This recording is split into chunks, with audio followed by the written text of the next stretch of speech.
Hey everyone, and welcome back to History Simplified. Today we're talking about that time when the King of England died without an heir, triggering the medieval equivalent of the world's worst reality TV show, complete with 3 contestants all claiming they deserved the final rose, which in this case was a crown and a lifetime supply of damp castles.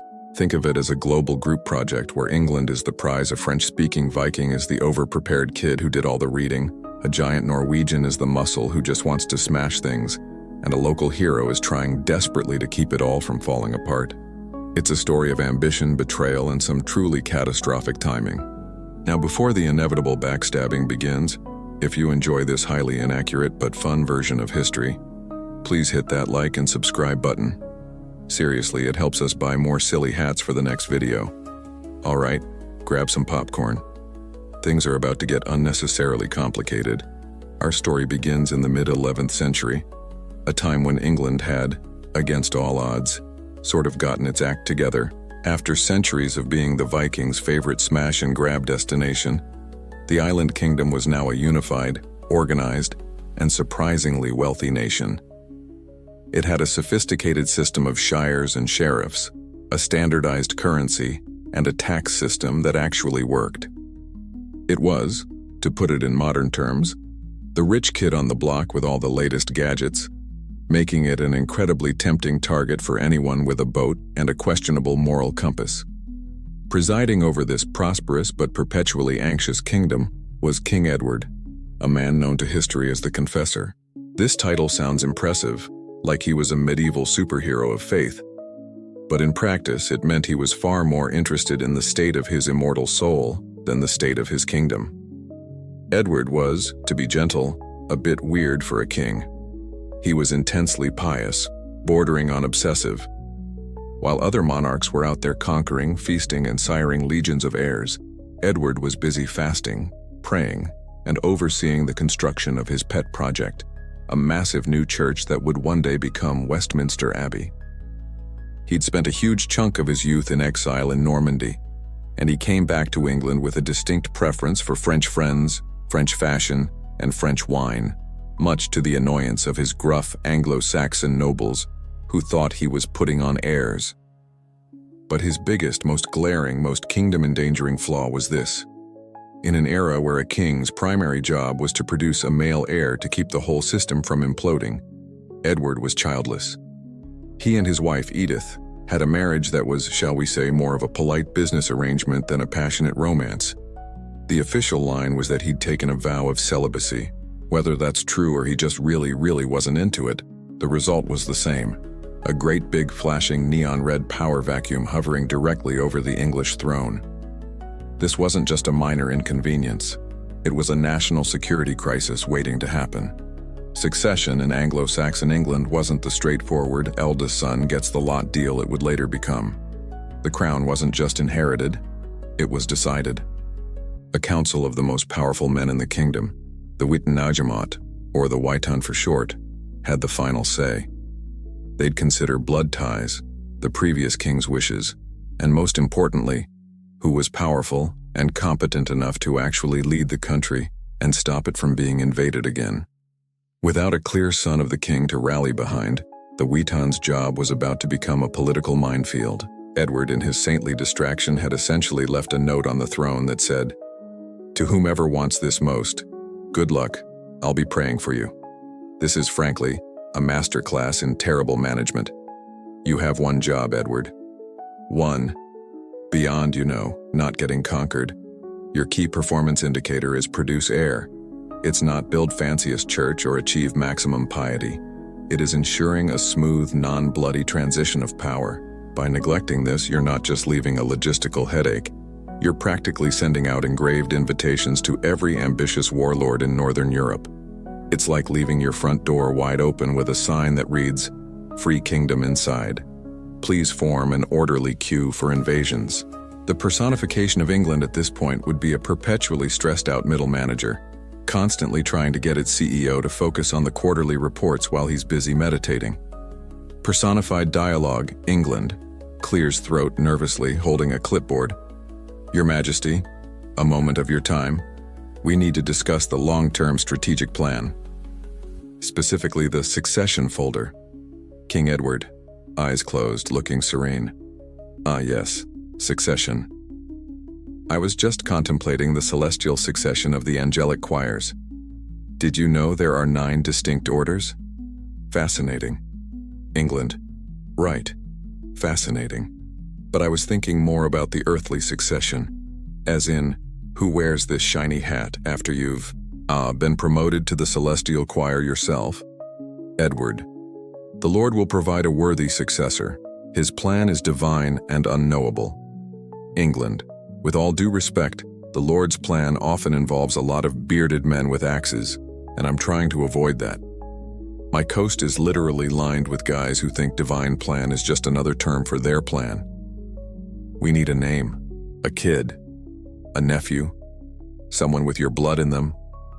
Edward, my legacy will be this magnificent abbey, a testament to God's glory that will stand for 1,000 years. England, and it'll be a lovely testament for some Viking named Knut, or some French-speaking duke named Guillaume to admire after they've burned everything else to the ground. Just give me an heir, you magnificent pious fool. But Edward wouldn't, or couldn't. He drifted through his reign, a holy man in a king's robes, seemingly oblivious to the storm gathering just across the horizon. His failure to address the succession issue wasn't just a personal choice, it was an act of political negligence that would plunge the kingdom into chaos. Because while Edward was looking up at the heavens, 3 very dangerous, very determined men were looking directly at his throne. Each of them had a claim, ranging from plausible to aggressively optimistic, and none of them were the type to be put off by a polite no. The stage was being set, not for a peaceful transition, but for a brutal, winner-takes-all contest that would redefine England forever. So while England's management was distracted by celestial matters, its ambitious next-door neighbor, the Duchy of Normandy, was being run by a man who had never been distracted a day in his life. Meet Duke William. History would eventually call him the Conqueror, but for most of his early life he was known by the much less flattering and far more motivating nickname, William the Bastard. And in the 11th century that wasn't just a casual insult, it was a permanent stain on your legitimacy, your honor, and your right to rule anything more important than a pigsty. William was the illegitimate son of the previous Duke of Normandy, Robert the Magnificent, and a tanner's daughter named Herleva. When his father died on a pilgrimage, 7-year-old William inherited the duchy, and every ambitious, shark-toothed baron in Normandy immediately saw him not as their lord, but as an obstacle to be removed. His childhood was a brutal survival of the fittest montage. His guardians were assassinated one by one, attempts were made on his own life, and he basically grew up learning that the only person you could trust was yourself, and the only argument that ever truly won was a sword to the throat. This forged him into a man of pure, uncut iron will. He was suspicious, ruthless, cunning, and possessed a terrifyingly volcanic temper. But he was also a brilliant military strategist and a shrewd administrator. By the time our story begins, he had systematically crushed every rebellion, defeated every rival, and battered Normandy into a state of terrified obedience.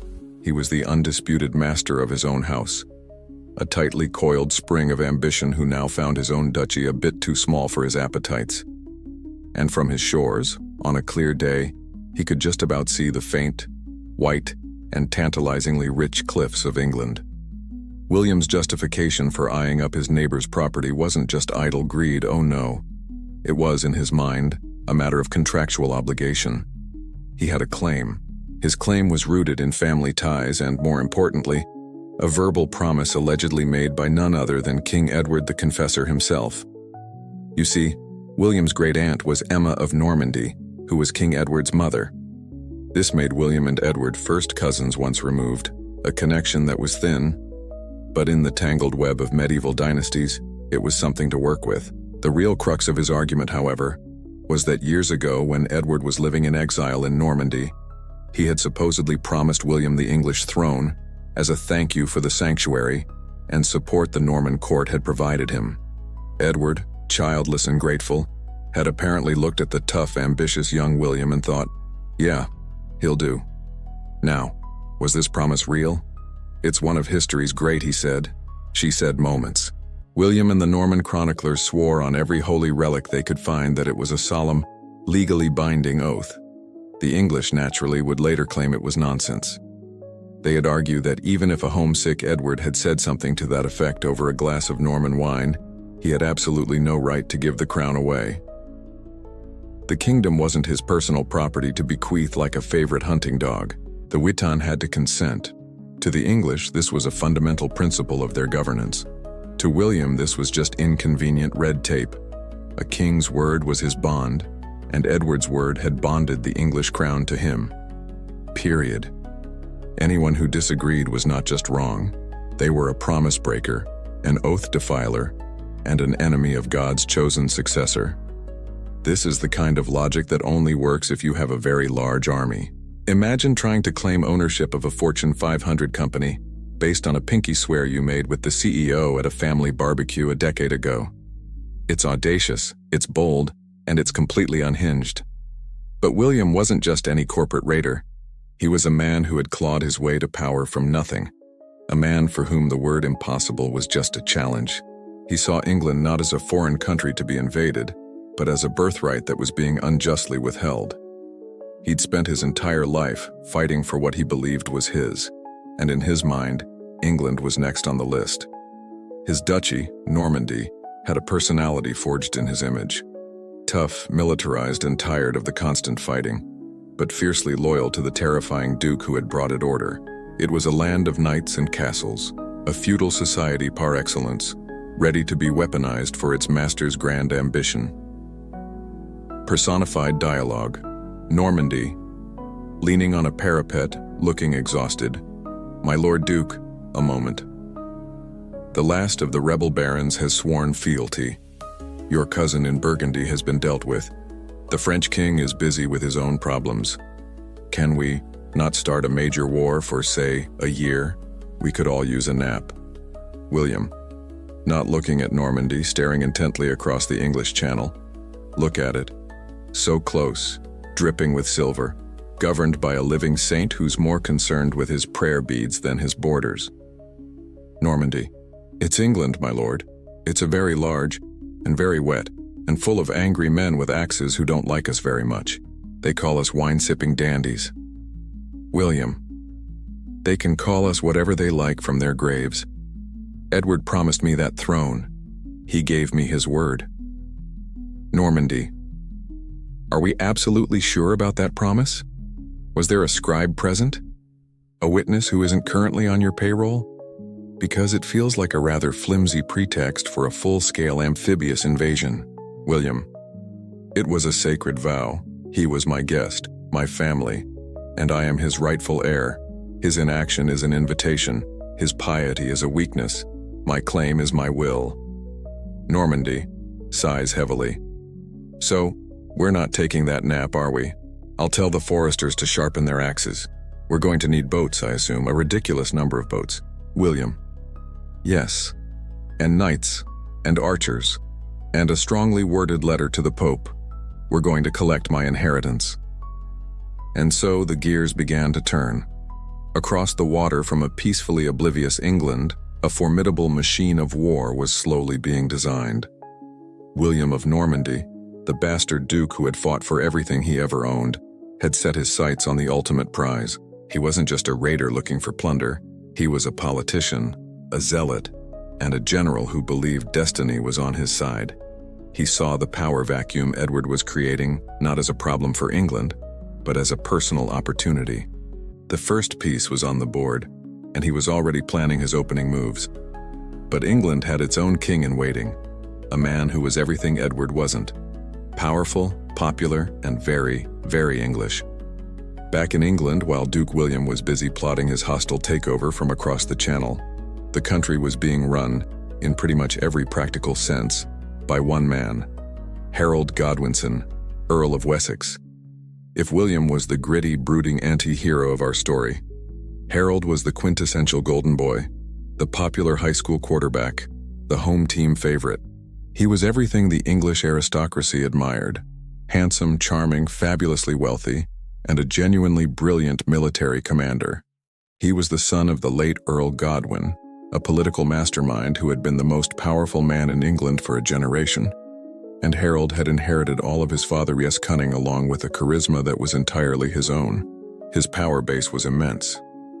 As the Earl of Wessex, he controlled the richest and most important slice of the kingdom, the entire southeast of England. But it didn't stop there. The House of Godwin was less a noble family and more a national syndicate. Harold's brothers, Tostig, Gurth, and Leofwine, all held massive earldoms of their own, meaning that together, the Godwin clan controlled a staggering amount of England's land, wealth, and military muscle.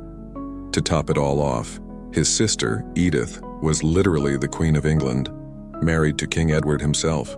The Godwins had a finger in every pie, an agent in every council, and an army at their beck and call. They were the ultimate insiders.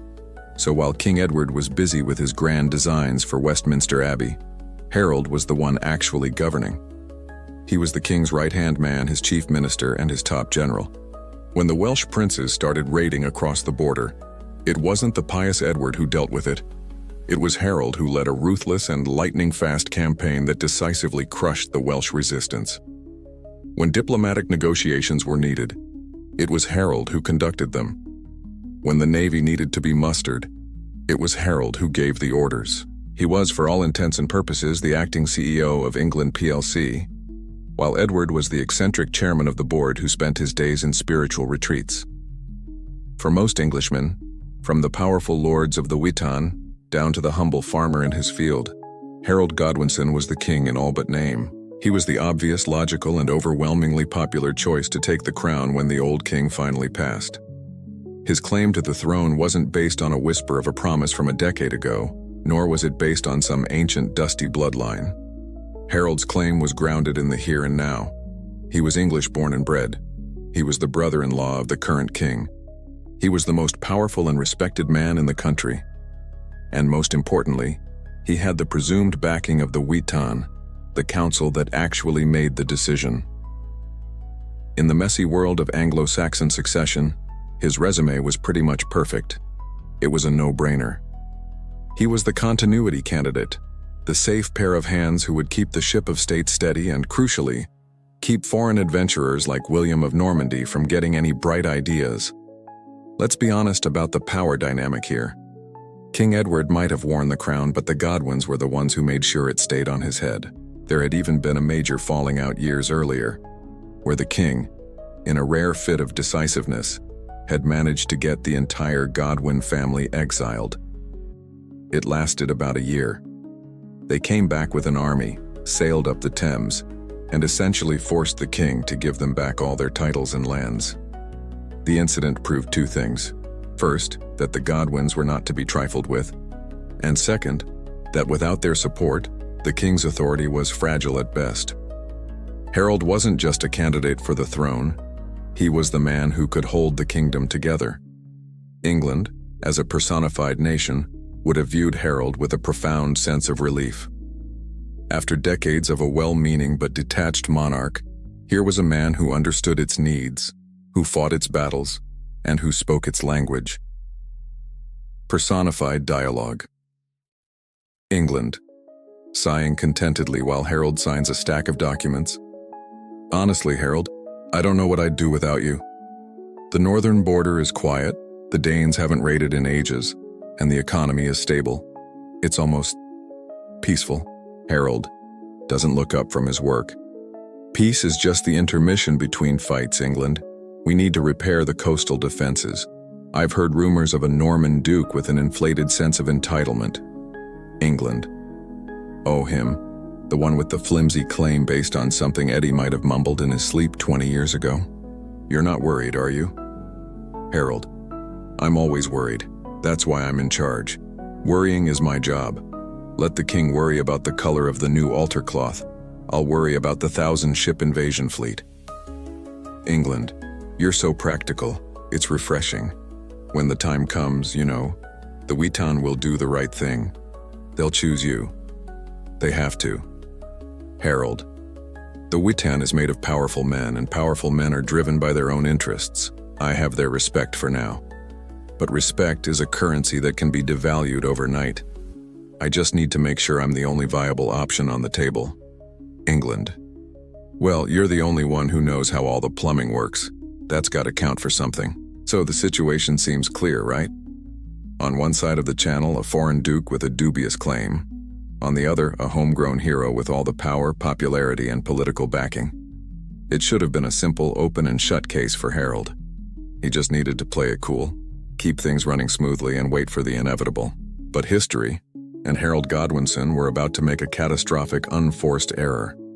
In 1064, just 2 years before King Edward's death, Harold decided to take a little trip, a boat trip, across the English Channel. It was a decision that would lead him straight into the clutches of his greatest rival and force him into a terrible dilemma that would give William of Normandy the one thing he desperately needed, a moral pretext for war.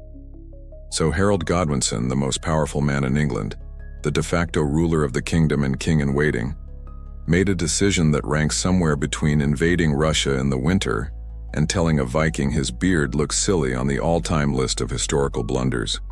In 1064, he decided to sail the English Channel. Why? That's the million-dollar question.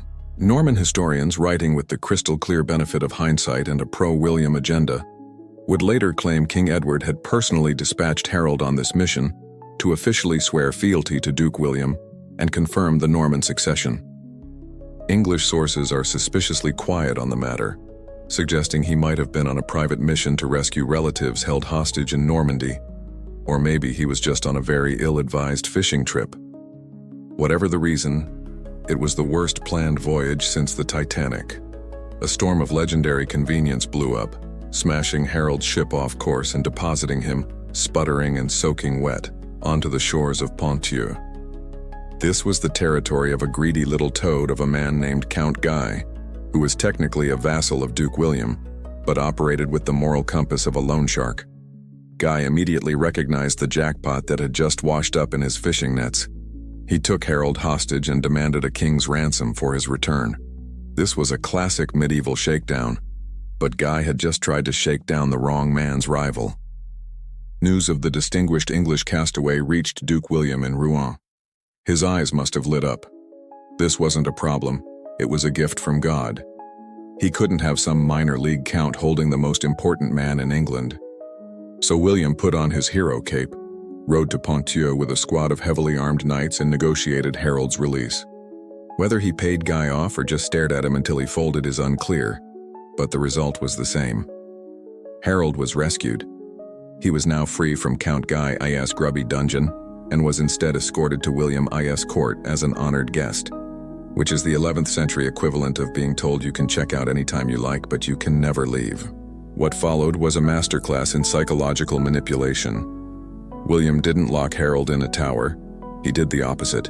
He lavished him with gifts, took him to fancy feasts, and even invited him along on a military campaign against the rebellious Duke of Brittany. They rode side by side, fought together, and William even formally knighted Harold, making him a sworn brother in arms. It was all a brilliant, suffocating performance designed to place Harold under a massive weight of personal and public obligation. And once Harold was sufficiently softened up and thoroughly aware that he was deep in enemy territory, surrounded by thousands of Norman soldiers who answered only to William, the Duke played his trump card. He gathered his most important barons in a great hall for a formal ceremony. There, in front of everyone, William asked his friend and guest Harold to make a simple promise. A little oath. Just a formality, really. He asked Harold to swear that he would support William's claim to the English throne upon Edward's death, and that he would even secure a key castle at Dover for William's forces. The pressure in the room must have been immense. Harold, the acting ruler of England, was cornered. To refuse would be a fatal insult, an act of defiance that would likely see him rot in a real dungeon this time. To agree was to betray his country and his own ambition. He did what any sane man in his position would do. He agreed. He placed his hands on a cloth-covered religious text on a grand table and swore the oath. He would support William. He would be his man in England. The Norman barons all nodded, satisfied. And then came the twist, the moment of pure, diabolical political theater. William, with a thin smile, reached over and pulled back the cloth. Underneath was not a single book, but a huge chest filled to the brim with the holiest relics in Normandy. Harold had just unknowingly sworn his sacred oath on the bones of countless saints and martyrs. He hadn't just made a political promise. He'd made an unbreakable vow to God himself. The trap had been sprung. This move was William's checkmate. It was a piece of cold, calculated genius. He knew Harold would have to break the oath to become king, and when he did, William could paint him not as a political rival, but as a perjurer, a blasphemer, a man who had defied God and his saints. It gave William the ultimate casus belli, a righteous cause for war. He could now frame his invasion not as a greedy conquest, but as a holy crusade to punish a sinner and reclaim what was rightfully his in the eyes of heaven. Personified dialogue. William, clapping a hand on Harold's shoulder, his grip just a little too tight. Harold, my friend, I am so glad we've had this time together, to bond, to understand one another. You see now why King Edward chose me as his successor, don't you? Harold, trying to smile, but it looks more like a grimace. You have a very persuasive way of making your case, my Lord Duke. Your hospitality has been unforgettable. William, excellent. Then you will not mind making our little arrangement official, just a public declaration of your support, to show my barons that England and Normandy will stand together as brothers. Harold, such an oath. It is a grave matter. Perhaps we could discuss the wording. William, the wording is simple. You support me. You are my man. That's all. Place your hand here. Swear it. For friendship. For our future alliance. Harold looks around the hall at the sea of grim-faced armed Norman knights. He sighs internally. He has no choice. Very well. I swear. William. After the oath is sworn, he pulls back the cloth with a flourish, revealing the bones. Wonderful. The saints themselves have witnessed your vow. God is with us, Harold. Isn't it marvelous? Harold stares at the relics, his face draining of all color. He doesn't say a word. He just understands that he is completely and utterly screwed. A short time later, Harold Godwinson was allowed to return to England. He left Normandy not as a powerful diplomat, but as a man burdened by a toxic secret. He had been outmaneuvered, outplayed, and trapped by his rival's ruthless cunning. He knew the oath meant nothing as it was sworn under duress, but he also knew that in the courts of Europe and in the mind of the Pope, the story of the sacred relics would be a powerful weapon against him.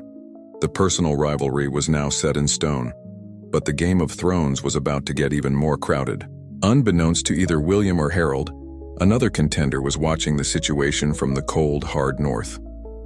A man who was a living legend, a true Viking of the old school, and he was getting bored. Now, just to make this royal succession crisis a bit more spicy, let's add a third contestant to the mix. This one isn't a calculating politician like William, nor a homegrown hero like Harold.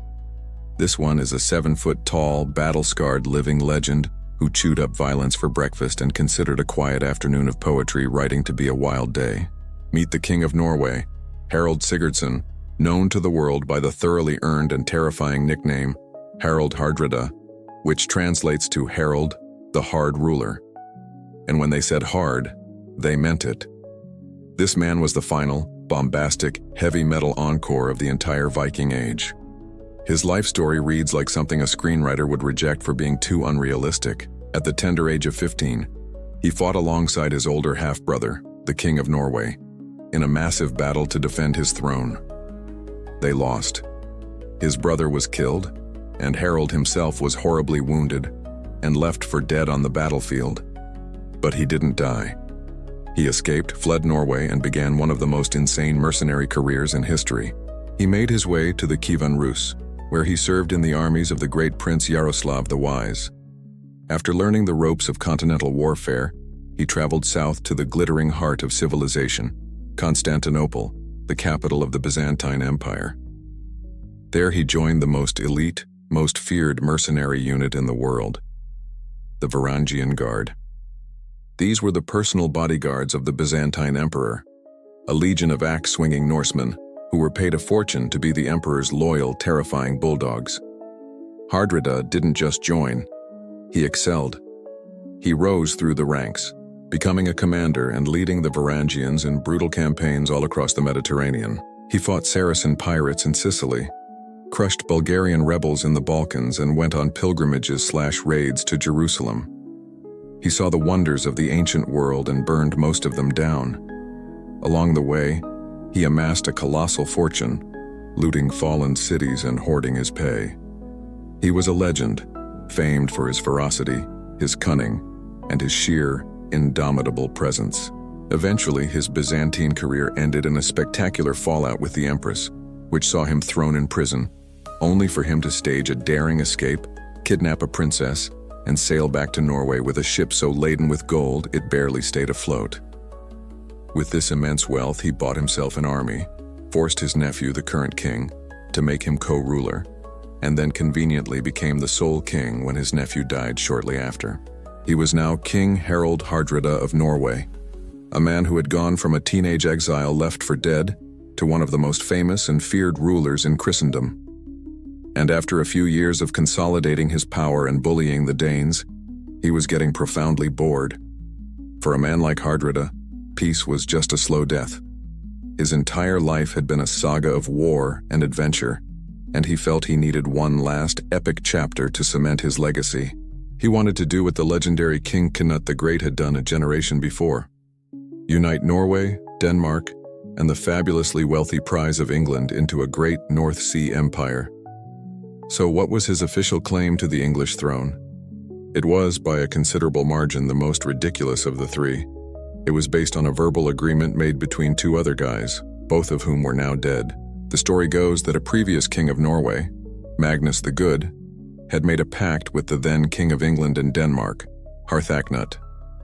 The deal was that if either of them died without an heir, the other would inherit their entire kingdom. Harthacnut died first, but Magnus was too busy fighting for Denmark to press his claim on England, and then Magnus died.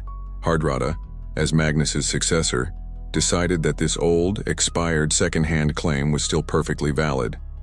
This is legal reasoning so flimsy it's practically transparent. It's like finding a lottery ticket in your dead uncle's jacket and trying to claim the prize even though the draw was 5 years ago and the ticket belonged to his friend anyway. It was a joke. But Hardrada didn't care. The claim was just a polite fiction, a flimsy excuse he could give the history writers. His real claim was the 7-foot-tall, axe-wielding one standing right there. England was rich, its king was dying, and taking it would be the grandest conquest of all.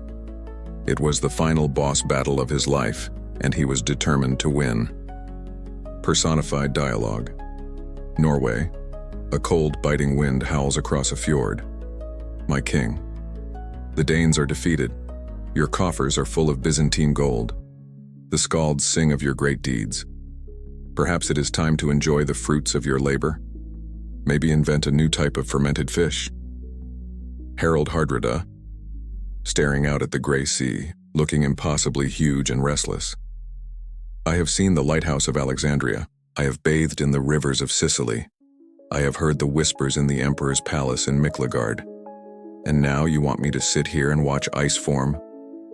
A man's saga must have a worthy ending. Norway. A worthy ending is dying in your bed at 90, surrounded by grandchildren, not getting an axe in your head in some muddy foreign field. Hardrada, look across that sea. England. A land of green fields and fat monasteries defended by soft men who have forgotten the fury of the north. Nut held it. A Dane. Am I not greater than any Dane? Norway. Our claim is based on a deal your predecessor made with their predecessor. It's a bit of a legal stretch, don't you think? Hardrada lets out a booming laugh that echoes off the mountains. A claim is an excuse for the timid. My claim is in the 1,000 longships I will build and the 10,000 warriors I will lead. My claim is my will. It is the only one that has ever mattered. England will be the final verse in the saga of Harald Hardrada. Norway. Sighs. a flurry of snow falling from the cliffs. "Fine, I'll get the boats ready, but if you die, I'm giving you a very mediocre funeral."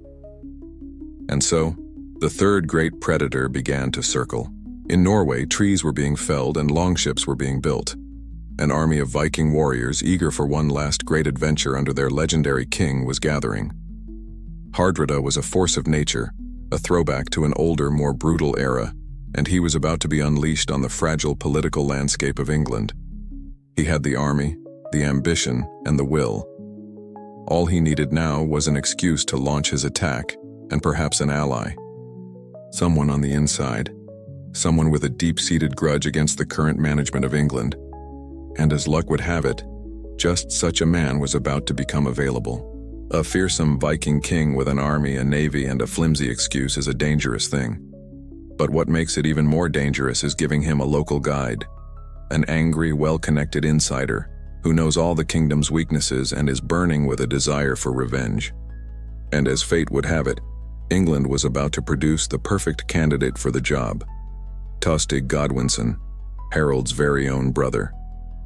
If Harold was the family's golden boy, Tostig was the brooding, problematic older sibling with a massive chip on his shoulder. He was the Earl of Northumbria, that vast, wild, and perpetually grumpy region in the north of England. It was a tough assignment. Northumbria was culturally distinct from the south, historically part of the Viking Danelaw, and its people did not take kindly to being ruled by outsiders, especially a southern earl with a reputation for being a harsh, inflexible, and high-taxing governor. For years, Tostig ruled Northumbria with an iron fist, and the Northumbrians chafed under it. Finally, in the autumn of 1065, they snapped. The local nobles, or thegns, rose up in a full-scale rebellion. They hunted down and killed Tostig's men, declared him an outlaw, and marched south to present their demands to King Edward. They were, to put it mildly, extremely done with Tostig. The king, in his typical fashion, was horrified and ordered the revolt crushed. He turned to the one man who could do it, his brother-in-law and right-hand man, Harold Godwinson. Harold was ordered to gather the army of England, march north, and violently reinstate his brother as earl. This was the moment that changed everything. Harold marched north, but when he met with the rebel leaders at Northampton, he didn't just draw his sword. He listened. The rebels laid out a compelling case, detailing Tostig's tyranny and injustice. Harold, the pragmatist, looked at the situation not as a family squabble, but as a national security crisis. He knew that forcing his hated brother back on the Northumbrians would trigger a bitter and bloody civil war. The kingdom would tear itself apart, fighting north against south, and a divided, bleeding England would be pathetically easy prey for any foreign invader, like, for instance, a certain Norman duke who was busy building boats. So Harold made a ruthless political calculation. For the good of the kingdom, Tostig had to go. He went back to the king and, against Tostig's furious protests, advised him to accept the rebels' demands. The Witan agreed. Tostig was officially stripped of his earldom, his lands, and his power, and was formally exiled from the Kingdom of England. To Tostig, this was the ultimate, unforgivable betrayal. In his mind, his own brother, the man who should have stood by him no matter what, had publicly sided with his enemies to save his own political skin. He was convinced Harold had orchestrated the whole thing to get rid of a powerful rival for the throne. Fueled by a white-hot fire of rage and humiliation, Tostig sailed into exile, vowing revenge. What followed was a royal tantrum of epic proportions. Tostig embarked on a grand tour of every court in northern Europe that might have a grudge against his brother. He was essentially shopping for an army. His first stop was Normandy to visit Duke William. William was intrigued. An alliance with a Godwin brother would be a huge propaganda win. But William's plans were slow, meticulous, and on his own schedule. He wasn't about to launch a premature attack just to satisfy Tostig's lust for immediate revenge. He offered Tostig some ships and sympathy, but told him to wait. Tostig was not a man who knew how to wait. He tried Flanders, he tried Denmark. He even gathered a few ships and launched some pathetic little raids on the English coast, which were easily repelled. He was becoming a nuisance, a bitter ghost, haunting the edges of his former home. This entire saga is just family dysfunction writ large on the stage of international politics. It's taking the classic "you always liked him best" argument to its most extreme and destructive conclusion. Tostig's response to a professional disagreement wasn't to write a strongly worded letter. It was to try and hire a foreign invasion force to overthrow the government, which happened to be run by his brother. The sheer theatrical pettiness of it is breathtaking. He was so consumed by his grudge that he was willing to burn the whole kingdom to the ground just to get back at one man. Personified dialogue. A stormy hall in King Edward's court. Tostig is shaking with fury. Harold looks grim. Tostig, you did this. You let them win. You stood there and listened to the lies of traitors and chose them over your own blood. Harold, I chose England over a civil war. Tostig, they would have burned the north to ashes before accepting you back. I did what was necessary to keep the peace, to keep the kingdom whole. Tostig, you did what was necessary to remove a rival. Don't lie to me. I see it in your eyes. You never wanted me to have power. You wanted it all for yourself. The golden boy, Harold the diplomat. Well, you've made a mistake. Harold, the mistake was your rule. You were a tyrant to them, brother. You brought this upon yourself. Tostig, and you will bring what is coming upon yourself. You think you've secured the kingdom for your own coronation? You've just made it vulnerable. You speak of foreign threats? I will go to them.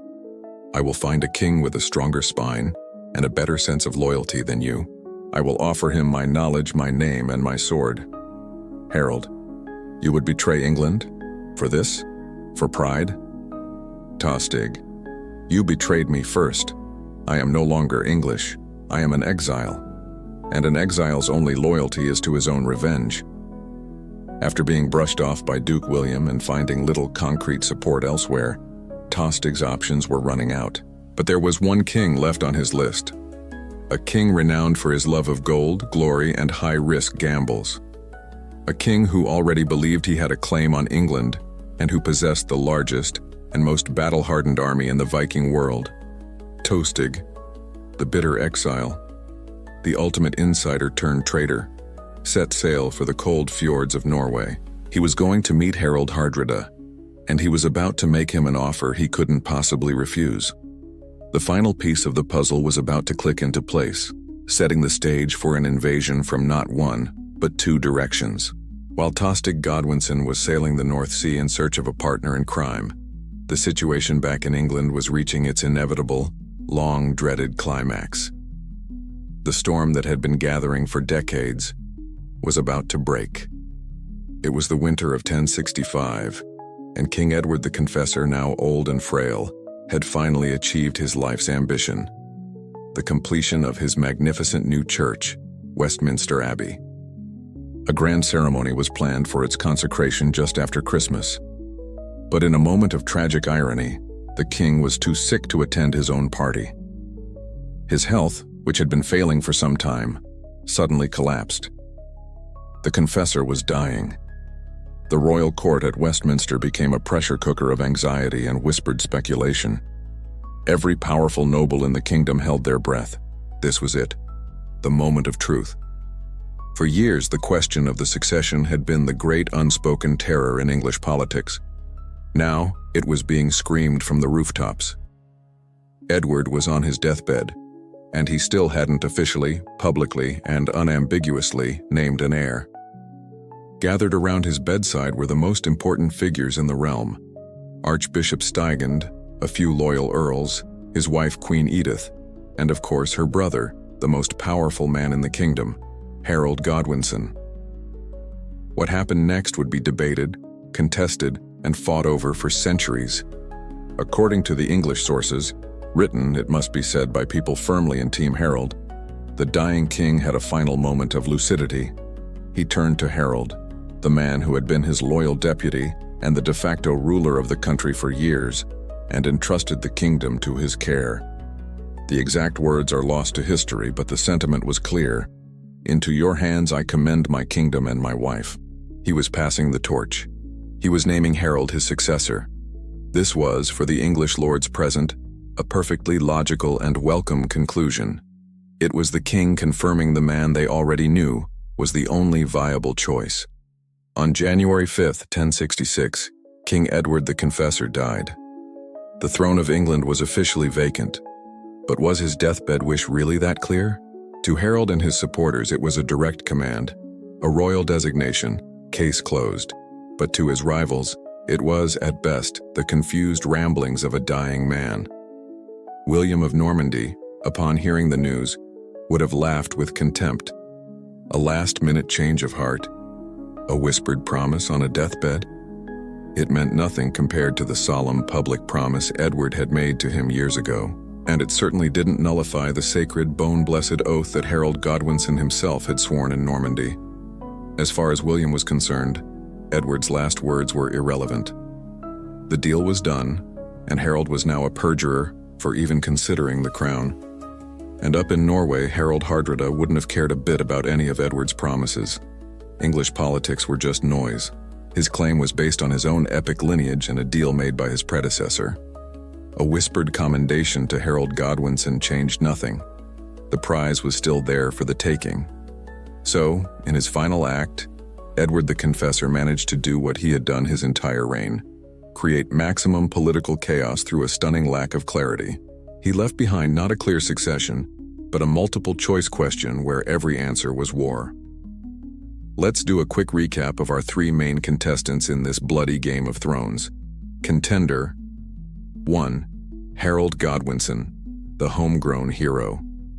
His claim rests on being the most powerful man in England, the brother-in-law of the old king, the presumed choice of the English nobility, and now the recipient of a deathbed designation.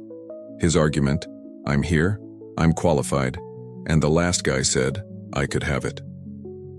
Contender number 2, William, Duke of Normandy, the foreign schemer.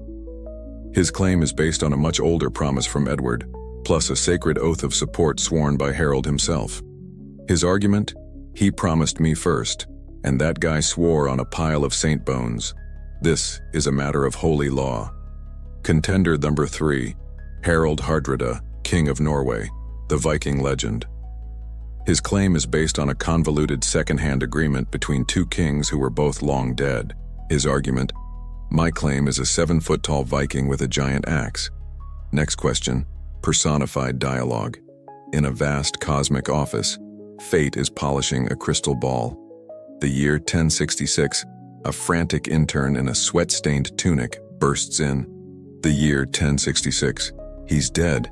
It's happened. The confessor is gone. The throne is vacant. What do I do? Who's the heir? Fate, without looking up. Excellent. Right on schedule. Let the games begin. The year 1066. Games? The telex by Raven is going crazy. I've got a message from Normandy saying he has a holy claim. I've got another from Norway saying something about his uncle's friend's deal. And the guy in London is saying finders keepers. This is a full-blown succession crisis. Fate. It's not a crisis, my boy. It's a plot. And a very good one. 3 strong-willed men, 1 desirable prize, and just enough ambiguity for each of them to feel utterly self-righteous. It's perfection. The year 1066. But it's going to be messy. People will die. The stability of a major European kingdom is at stake. Can't we just issue a memo clarifying the old king's wishes? Fate. And spoil the ending? Never. History isn't written by memos, it's written by the winners. Now stop hyperventilating and get ready to take notes. The English are about to make a very rash and very sensible decision. With the king's body barely cold, the Witan, the Great Council of England, assembled. They knew the score. The throne could not remain empty. A vacant throne was a magnet for invaders. Any sign of indecision, any hint of a power struggle amongst themselves would be the only invitation William of Normandy and Harold Hardrada needed. They had to act with breathtaking speed. They had to choose a king, crown him, and present a united front to the world before the news of Edward's death even reached the continent. There was only one man who could command their loyalty and lead the nation in the wars that were sure to come. The choice was obvious. The choice was Harold. The situation in Westminster in the first week of January 1066 was less a period of national mourning and more a high-stakes political speedrun. The English lords of the Witan were not fools. They understood the geopolitical landscape perfectly. They knew that Duke William had a claim, however debatable, an army, however scary, and an ambition that could not be reasoned with. They probably even knew about the Viking wildcard, Harald Hardrada, a man for whom the phrase power vacuum was a dinner invitation. They knew that an empty throne was a declaration of open season on England. Indecision would be fatal. A protracted debate would be suicide. They needed a king, and they needed one now. So they acted with a speed that would make a modern bureaucracy's head spin. On January 5th, King Edward died. On the morning of January 6th, his body was interred with solemn ceremony in his magnificent, newly consecrated, and still smelled of fresh paint Westminster Abbey. Then, in the afternoon of that very same day, the lords of the Witan escorted Harold Godwinson back into that same abbey, stood him before the high altar, and crowned him King of England. It was a funeral and a coronation in the span of a few hours. There was no gap, no intermission, no moment of uncertainty. One king was buried, the next was anointed. Boom. Done. This was a masterful and audacious political stroke. By crowning Harold immediately, the Witan was attempting to short-circuit the entire succession crisis. They were presenting the world with a fait accompli. The message, sent via the fastest ships to the continent, was not, "The king is dead, we're not sure what's next." The message was, "The king is dead, long live King Harold II. He is our chosen leader, anointed by the church and backed by the full might of the kingdom. There is no vacancy, there is no debate. Go away." It was a preemptive strike, designed to frame William and Hardrada not as legitimate claimants to an open throne, but as usurpers trying to depose a rightful consecrated monarch. Imagine the scene. The gloom and incense of a royal funeral in the morning, the abbey filled with the grief and anxiety of a kingdom facing an uncertain future. Then, a swift pivot. The mood shifts to one of grim resolve. The crown is brought out, and Harold, the man everyone knew was the only real choice, kneels. The Archbishop of Canterbury, a controversial figure named Stigand, whom the Pope didn't recognize, a little detail that would become a huge propaganda point for William later, places the heavy gold band on his head. King Harold II rises. England has a leader. The decision is made. For Harold, this was no moment of pure triumph. He was the most astute politician in England.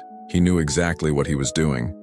He wasn't just accepting a crown, he was accepting the sacred duty of defending it. He was painting a giant target on his back and daring his rivals to take a shot.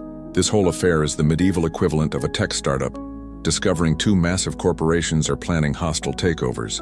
The board doesn't dither. They call an emergency meeting in the break room, unanimously appoint the COO as the new CEO, update the website, and issue a defiant press release, all before the markets open. It's a power play, a gamble. The Witan and Harold were betting that by showing decisive unified strength, they might just convince their enemies to back down. It was a sensible bet, and it was completely, utterly wrong. For the personified nation of England, this must have been a moment of intense contradictory emotions, a surge of relief that the competent guy was officially in charge, immediately followed by a stomach-churning wave of dread. The problem was no longer theoretical. The countdown to war had just begun. Personified dialogue, a frantic, whispered huddle of English earls personified as the Witan. The Witan. Right, he's in the ground. Is the crown ready? Where's the Archbishop? Someone get Harold. We're losing valuable daylight. Harold, being hustled towards the altar. Are we certain about this course of action? This is incredibly fast. It feels disrespectful. The Witan. You know what's disrespectful. Having your entire country burned to the ground by vengeful Normans because we took a week off to grieve properly. This isn't disrespect, it's national security. Now get up there. Harold. The moment that crown touches my head, William will claim I've broken a holy oath. The Pope will be against us. Hardrada will see it as a signal to launch his fleet. The Witan. Yes, we know. That's the point. We're starting the fight on our terms, with you as a crowned king. not as one of three squabbling candidates. It gives us the moral high ground, at least within our own borders. Now for the love of God, kneel. Harold. Kneels sighing. For England. The Witan. For England. Now smile. We've got coins to mint with your face on them, and we need you to look confident. Not like a man who has just been handed the most stressful job in the world, which you have. Congratulations. As soon as the crown settled on his brow, King Harold II got to work. There was no time for celebratory feasts or parades. He was a wartime king from his first day in office. He began a frantic program of national defense, issuing orders to raise the Fyrd, the Anglo-Saxon national army, and to assemble the English fleet, a powerful force of ships that would guard the channel. He knew the attacks were coming. He knew who was coming. He positioned himself in London, the heart of the kingdom, and prepared for a war on two fronts. All he could do was wait for his enemies to make their move. And he didn't have to wait long. A ship was already cutting through the waves of the channel, carrying the explosive news of his coronation directly to the court of the one man who would take it as the ultimate betrayal.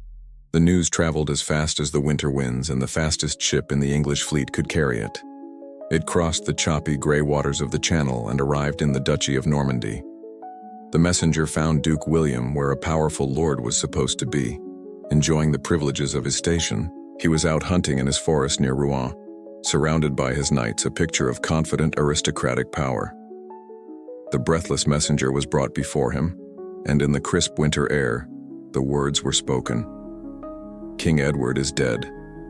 Harold Godwinson, the oath-swearer, has been crowned king in his stead. The Norman chroniclers, who loved a bit of drama, say that a terrifying change came over the Duke. The boisterous energy of the hunt evaporated. A thunderous silence fell. William, his face a mask of stone, handed his bow to an attendant without a word. He stormed onto a boat to cross the Seine, entered his great hall, and began to pace. He spoke to no one. He sat, then stood, then paced again, his face so contorted with fury that none of his barons dared to approach him. He wrestled with his cloak, tying and untying the clasp in a repetitive, furious motion. This was not the hot, explosive anger of a common man. It was the cold, calculating rage of a predator that has had its kill stolen from right under its nose. It was the fury of a man who felt profoundly, personally, and publicly betrayed. When he finally spoke, it was to his most trusted advisors, and the words were poison and fire. Harold, that perjurer, that liar, that usurper. He had knelt before William and his barons. He had placed his hands upon the sacred relics of saints. He had sworn a holy binding oath to support William's claim. And the moment he was back on his own soil, he had spat on that vow, betrayed his host, and stolen a crown that was not his. In William's mind, and more importantly, in the case he was about to build, this was not a simple political dispute anymore. Harold's coronation was a direct insult to God. The man was a sinner of the highest order, and his kingdom was forfeit. But rage alone cannot launch 1,000 ships. William was a feudal duke, not an absolute tyrant. He couldn't just click his fingers and command an invasion. He needed the support of his vassals, the notoriously proud, independent, and fractious Norman barons. And invading England was a terrifyingly risky proposition. It was a rich and powerful kingdom. It had a formidable army, and crucially, it was defended by the English Channel and the best navy in Northern Europe. William's next move was to channel his white-hot rage into a cold, hard sales pitch. He called a great council of his nobility at Lillebonne and laid out his plan. Initially, they were skeptical. This was a massive gamble. Many argued it was impossible, that England was too strong, the risks too great. They were being asked to provide their own knights, their own equipment, and to risk their own lives, all for the Duke's personal ambition. What was in it for them? And William, the master manipulator, gave them the one answer that a land-hungry warrior class could not possibly resist. Loot, not just gold and silver, but something far more valuable. Land, titles, power. He was proposing the single greatest act of armed robbery in European history. He was telling his followers that they were not just going to invade England, they were going to replace its ruling class. Every English earl and thane would be kicked out, and their vast wealthy estates would be carved up and handed over to the victorious Norman knights. He was promising them a kingdom. This is PR at its most brutally effective. You take a legally dubious claim, you add a healthy dose of religious outrage over a broken oath, and you top it all off with the promise of unimaginable wealth and power for everyone who signs up. It wasn't a war of conquest, it was a holy mission to punish a sinner, and as a fun bonus, everyone involved would get fabulously rich. Personified dialogue. William is in his hall. Normandy, a weary, battle-scarred duchy, cautiously approaches. Normandy, my Lord Duke, you've been staring at that map of England for 6 hours. You've burned a hole in Kent with your eyes. Should I get you a new map? William. Voice is a low growl. He thinks he can get away with it. He thinks that strip of water will protect him. He thinks his crown put on his head by a fraudulent archbishop makes him a king. Normandy. Well, the English seem to think so, and there are an awful lot of them, with very large axes. My lord, the barons are grumbling. They say this venture is madness, that we'll all be drowned in the channel or hacked to pieces on the beaches. William. They are timid. They think of the risk, not the reward. This isn't a risk, Normandy, it's a certainty. Harold's soul is stained with perjury. God will not suffer a liar to rule. Normandy. God may not, but their shield wall might. The barons want to know what's in it for them, beyond a chance at a holy death. William. Tell them they will have everything. The lush fields of Wessex, the rich manors of Mercia, the ports, the rivers, the churches, the towns. I will pluck the Anglo-Saxon nobles from the soil like weeds, and I will plant my Normans in their place. They will not be my vassals in a duchy. They will be lords in a kingdom. Normandy. A slow, greedy smile spreads across its face. Oh, I see. So it's a corporate restructuring, with swords. I'll go tell the barons. They'll be much more enthusiastic about the Holy Crusade now. With the promise of English land sweetening the pot, the Norman barons began to fall in line. The sheer scale of William's ambition was intoxicating. He was no longer just their duke, he was the man who could make them all kings in their own right. But William knew that to pull this off, to attract knights and mercenaries from beyond his own borders, he needed to elevate his cause even further. He needed the ultimate seal of approval, an authority that no king or duke in Christendom could question. His next move was his most brilliant yet. He would take his case to the highest court in the Western world. He was going to ask the Pope for his blessing. Having successfully pitched his let's all get rich by invading England scheme to his barons, William of Normandy initiated the most brilliant and decisive phase of his entire plan. It involved no soldiers, no ships, and no swords. It was a purely political and religious power play, aimed at the highest authority in Christendom, the Pope in Rome. William knew that if he could get God's representative on earth to back his claim, his invasion would be transformed from a speculative and greedy land grab into a righteous and holy crusade. It would be the greatest marketing campaign of the 11th century. So he dispatched his shrewdest envoy, a brilliant Italian scholar named Lanfranc, to the papal court.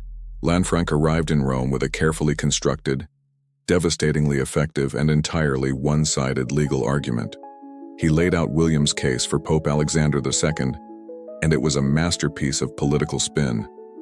First, he argued, the pious King Edward, a man of God, had legally promised the throne to his cousin, the noble Duke William.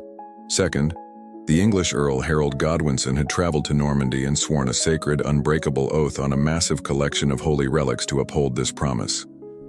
Third, in an act of breathtaking blasphemy, Harold had broken this sacred vow, usurped the throne and stolen the crown for himself, and the final killer detail, Harold had allowed himself to be crowned by Archbishop Stigand of Canterbury, a notorious churchman who the Pope already considered corrupt, illegitimate, and excommunicated. Essentially, William's argument was this: England is being ruled by a perjurer who was crowned by a charlatan, in defiance of a holy promise made by a saintly king. He wasn't just asking for permission to invade, he was presenting himself as the man to clean up the mess, to punish the sinner, and to restore the English Church to its proper, Pope-fearing place. It was an argument perfectly calibrated to appeal to the reforming zeal of Pope Alexander II, who was in the middle of a massive project to assert the papacy's power over the kings of Europe. And what was Harold's counter-argument in this celestial court? Nothing. Absolutely nothing. He sent no envoy. He made no case. Whether he was too consumed with preparing England's military defenses, or he arrogantly believed that the succession of the English crown was a purely internal matter that was none of the Pope's business, we'll never know. But his silence was a catastrophic diplomatic blunder. The Pope and his cardinals heard only one side of the story, and it was a very, very convincing one. The verdict came back from Rome, and it was a slam dunk for William. Pope Alexander II officially condemned Harold as a usurper. He gave William's expedition his full apostolic blessing, and to prove it, he sent William two incredibly powerful symbols: a consecrated papal banner to be carried at the head of his army, and a holy ring for William to wear on his finger. This was the medieval equivalent of getting a Security Council resolution and a divine mandate rolled into one. It was a cosmic green light. This is a level of political maneuvering that is simply breathtaking. Harold was preparing for a war of swords and shields on the beaches of Sussex. William was fighting a war of ideas and legitimacy in the halls of power in Rome, and he had already won a decisive victory. Getting the Pope's banner was a game changer. It meant that any man who signed up to fight for William wasn't just a mercenary seeking loot. He was a soldier of the cross, a crusader fighting in a holy cause. If he died in battle, he was practically guaranteed forgiveness for his sins. It was the ultimate recruitment tool. Personified dialogue. William's court in Normandy. His envoy Lanfranc has just returned from Rome. William: "Speak, Lanfranc. Tell me what the Holy Father said. Does he support our righteous claim?" Lanfranc bows deeply, presenting a folded, magnificent banner. "He does more than support it, my Lord Duke. He has blessed it. He has condemned Harold the usurper and has sent this papal banner as a sign of God's favor upon your enterprise." William takes the banner, his eyes wide with triumphant zeal. "By the splendor of God, it is more than I could have hoped for. The war is won before the first arrow is loosed." Lanfranc: "It gets better, my lord. The Pope's blessing is being proclaimed across the continent. Knights, mercenaries, and second sons from Flanders, Brittany, and even southern Italy are now flocking to join your cause. They see it not as an invasion for land, but as a pilgrimage for their souls." William, a slow, predatory smile. "A pilgrimage where they get paid in English manners. Perfect. And what of Harold's arguments? Did he send a man to plead his case?" Lanfranc: "No, my lord. No one came." The court in Rome was perplexed. It was as if he did not think their judgment mattered. William: "Ha! The fool. He thinks the crown protects him. He is playing by old English rules while I am playing by the rules of God and Christendom. He is a lamb waiting for the slaughter, and he doesn't even know it." With the Pope's banner in hand, William's invasion force transformed. It was no longer just a Norman army. It was an international coalition, a holy army drawn from half of Europe, all converging on the coast of Normandy, eager for battle, for salvation, and for the promise of English spoils.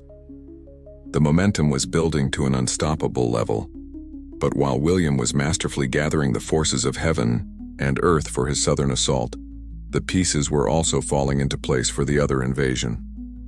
Far to the north, in the cold courts of Norway, the bitter, exiled traitor Tostig Godwinson had finally found a king who was just as eager for English blood as he was. A second storm was about to be unleashed. While William the Conqueror was busy collecting holy banners and assembling an all-star team of European knights for his holy war, the exiled and incandescently angry Tostig Godwinson had finally found his own sponsor. After being given the cold shoulder by Duke William, who was far too methodical for Tostig's burning impatience, the disgraced earl sailed his little fleet north, to the one monarch in Europe who was famously always up for a bit of high-stakes violent chaos, King Harald Hardrada of Norway. The meeting between these two men was a pivotal moment, a fusion of cold, calculating ambition and hot, vengeful fury. Picture the scene.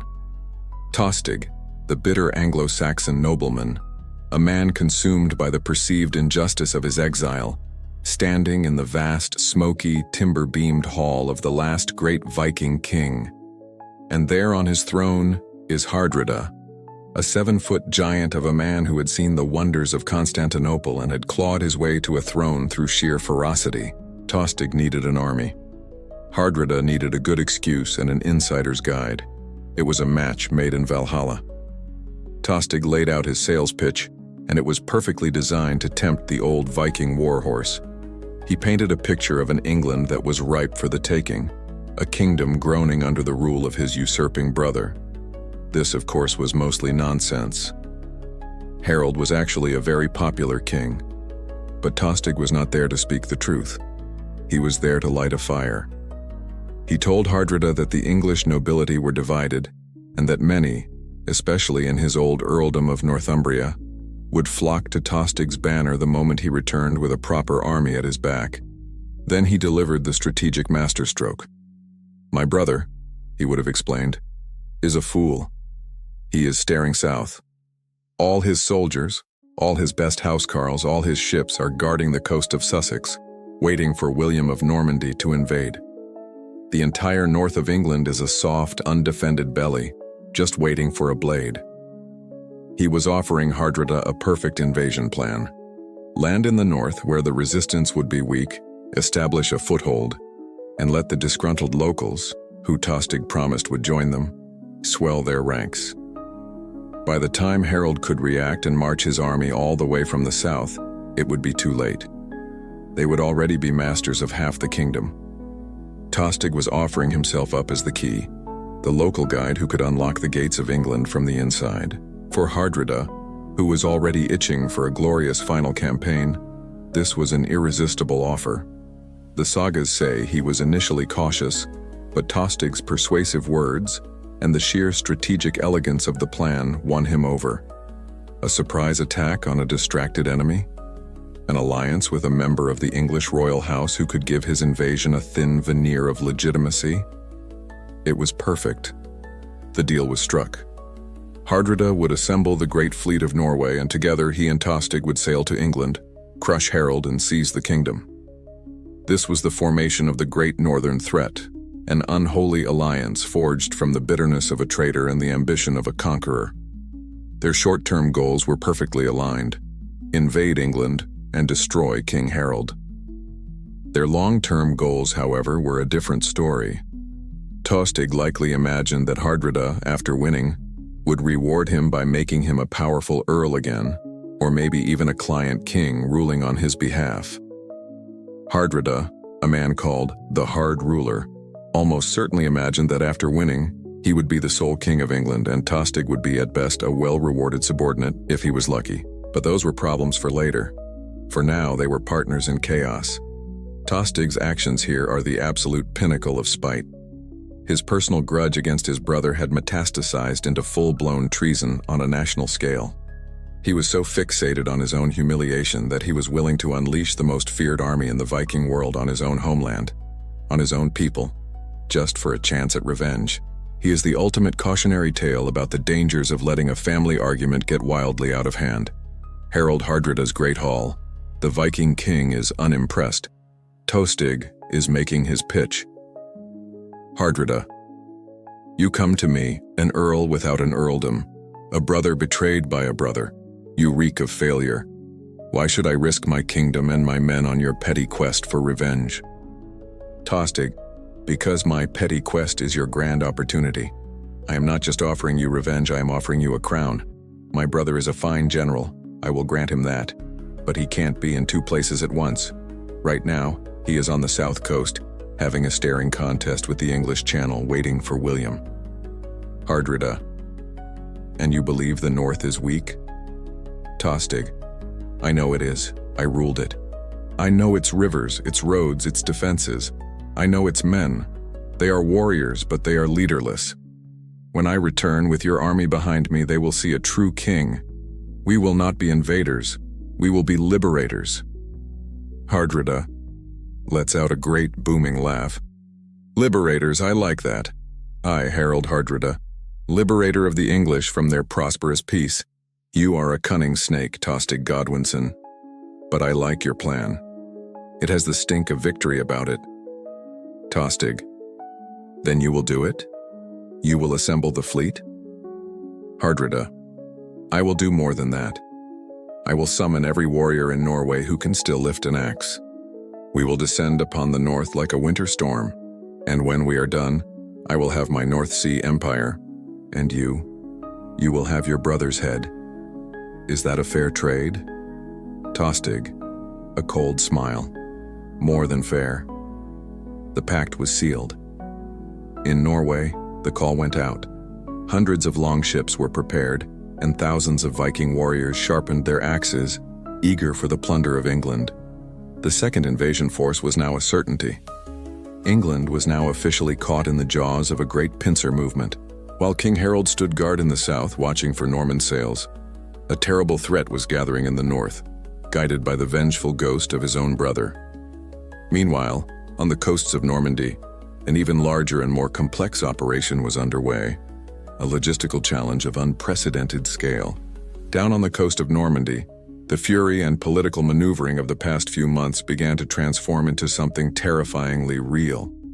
William the Conqueror now had his mandate from the Pope and the greedy backing of his barons.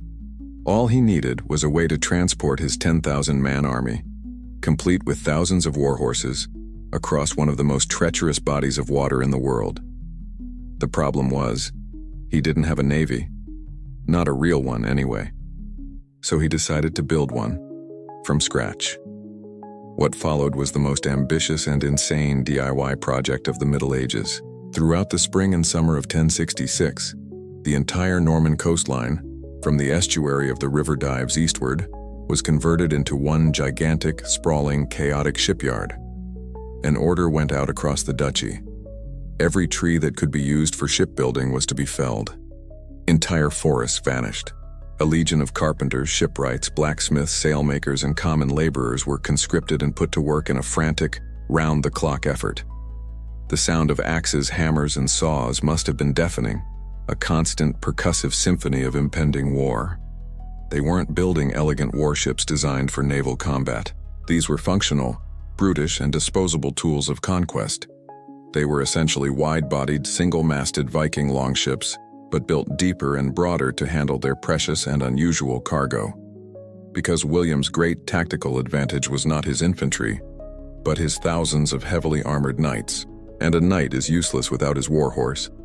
This meant William had to achieve something that was almost unheard of at the time: a large-scale amphibious transfer of cavalry. He needed hundreds of specialized, flat-bottomed transports to ferry his four-legged shock troops across the waves. The whole operation had the feel of a frantic mass-production assembly line. You can almost picture it as the world's first and largest IKEA project. The ships were likely built to a few standardized designs, a series of flat-pack kits distributed along the coast. It's the Hestbot horse transport and the Kriegar troop carrier. You just know there were Norman foremen scratching their beards, staring at a pile of lumber and a confusing diagram, muttering about a missing wooden peg. The sheer logistical challenge was staggering. They needed wood, iron for nails and anchors, flax for sails, rope, barrels for water and wine, and mountains of food to supply the army of workers before they could even think about supplying the army of invaders. On top of all that, William even commissioned prefabricated wooden castles, a set of numbered beams, and planks that could be loaded onto ships and assembled within days of landing to create an instant, defensible fortress. It was D-Day, 11th century edition, all held together by one man's iron will. This is project management on a divine scale. Forget software updates or construction projects. William was coordinating a national deforestation program, a massive shipbuilding enterprise, and the mobilization of an international army all at the same time, with a non-negotiable deadline of as soon as the wind is right. The pressure must have been immense. The margin for error was zero.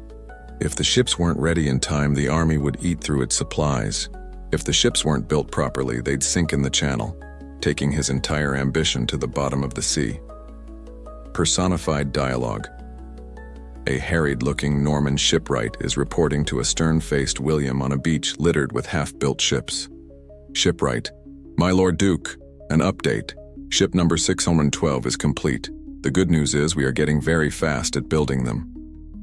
The bad news is that's because we are running out of the good sturdy oak and are now using some very questionable pine."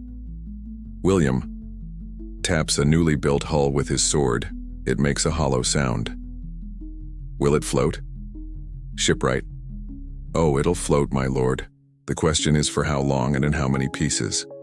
Also, the horses have lodged a formal complaint via their grooms.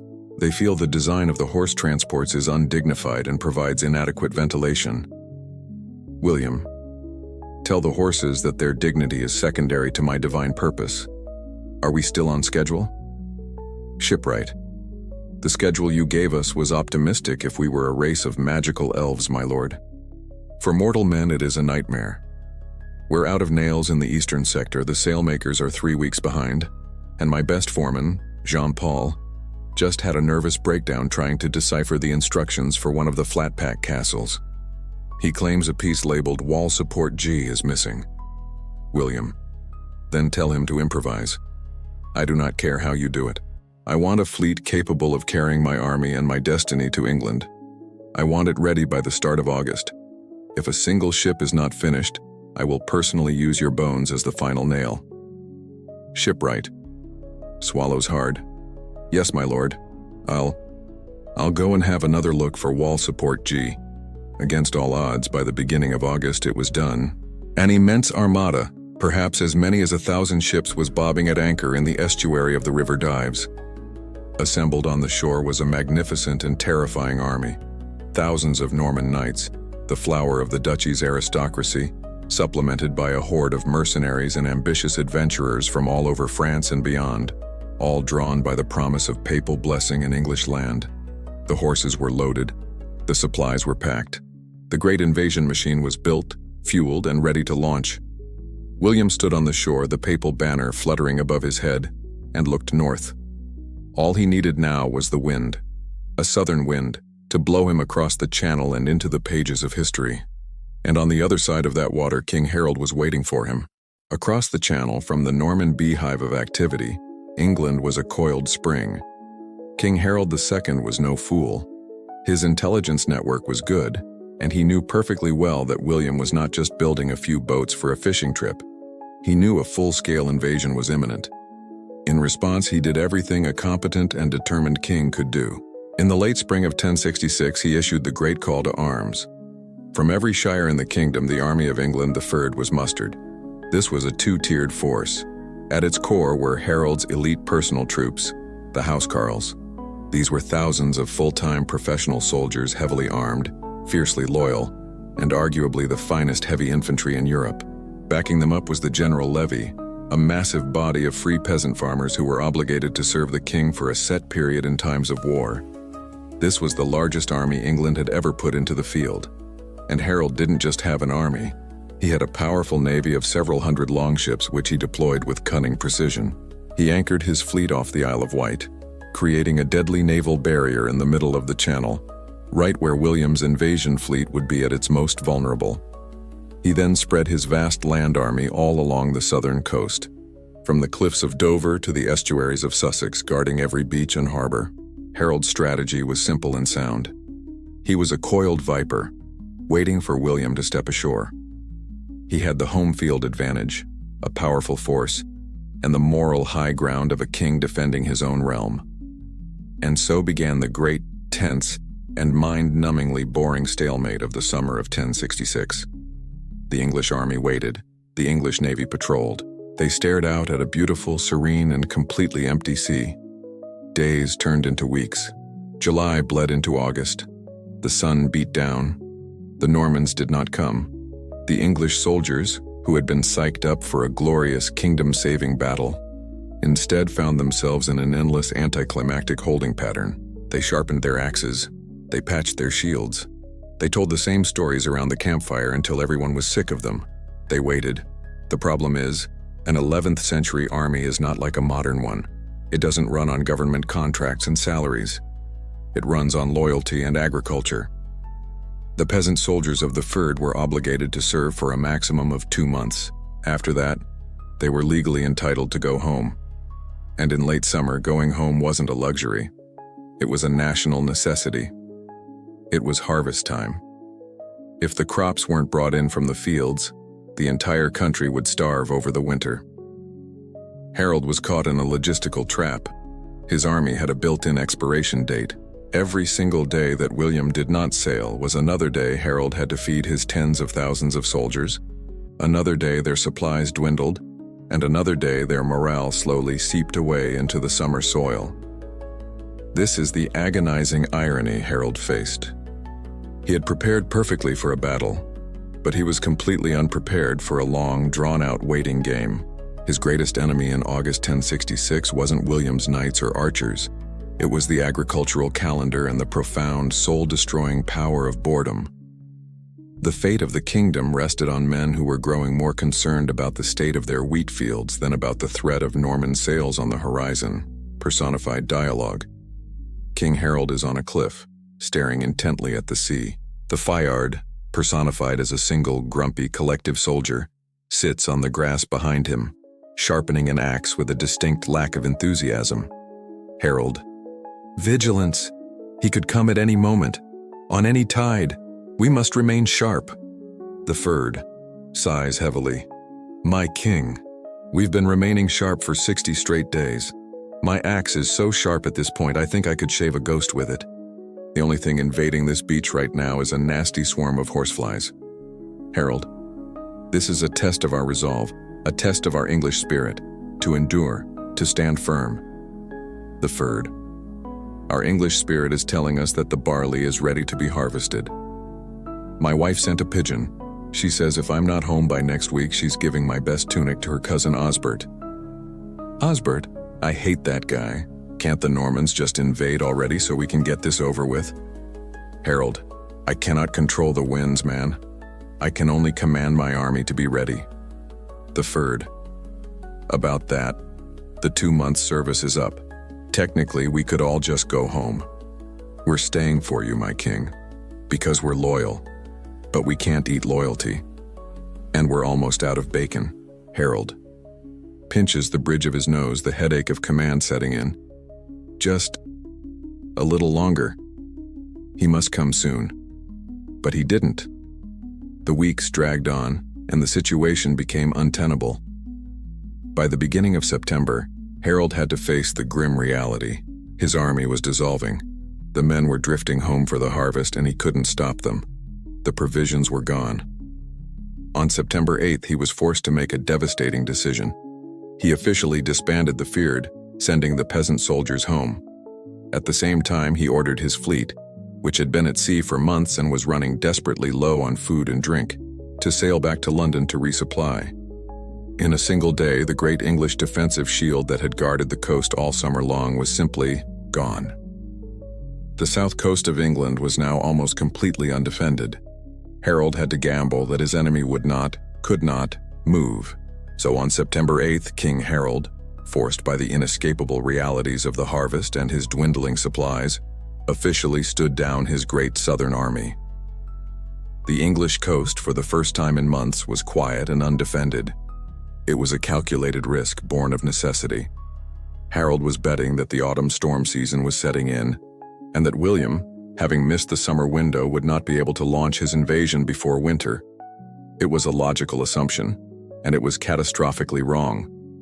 The reason William hadn't invaded wasn't because he was being clever or strategic. It was because he too was a prisoner of the single most powerful and impartial force in this entire conflict: the wind. While Harold's army was rotting with boredom on the cliffs of Dover, William's equally massive and far more expensive international army was rotting with boredom on the beaches of Normandy.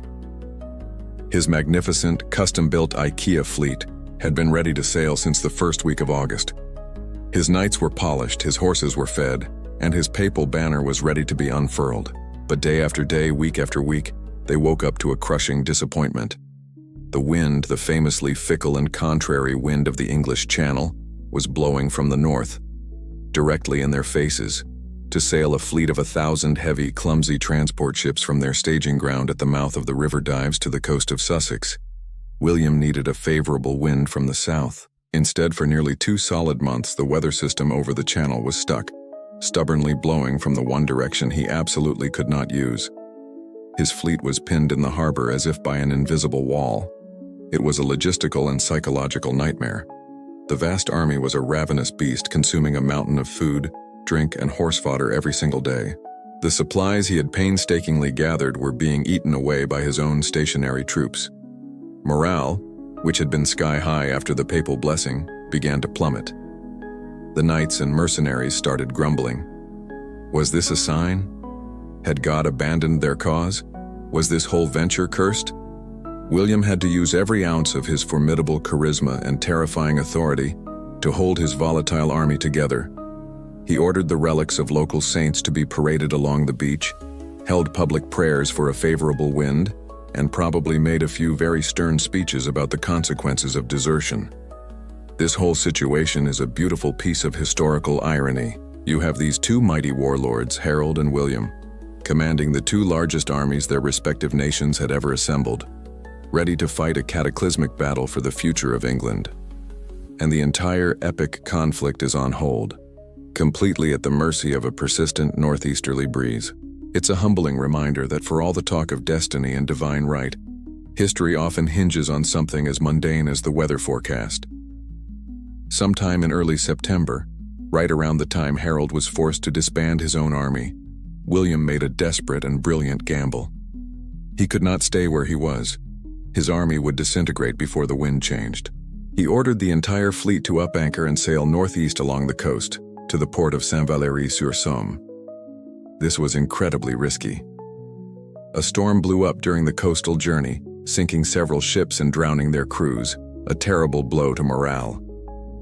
But the move was a stroke of genius. The crossing from Saint-Valery to England was significantly shorter, and more importantly, it was a more northerly route. He no longer needed a rare southerly wind. Now, a more common westerly wind would serve his purpose.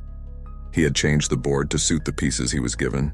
There in the new harbor, battered and anxious, the Norman army resumed its frustrating vigil. They continued to wait. Personified dialogue. William stands on a windswept Norman beach yelling at the sky.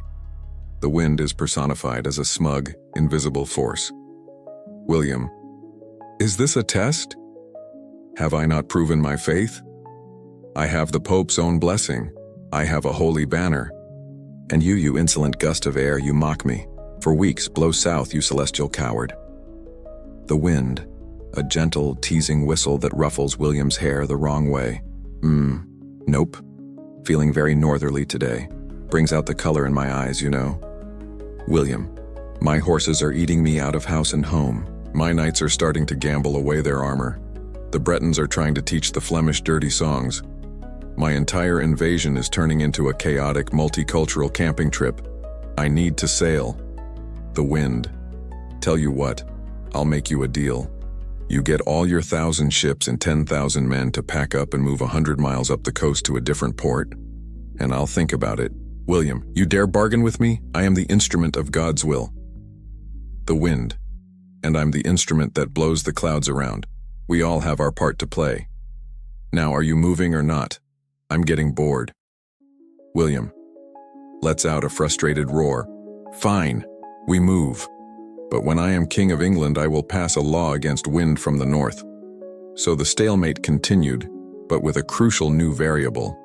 William's army was still waiting, but it was now better positioned. Harold's army, on the other hand, was gone. The Great Shield was down. The English coast was bare. The tension was almost unbearable. Something had to give, and it did. But the crack in the dam didn't come from Normandy.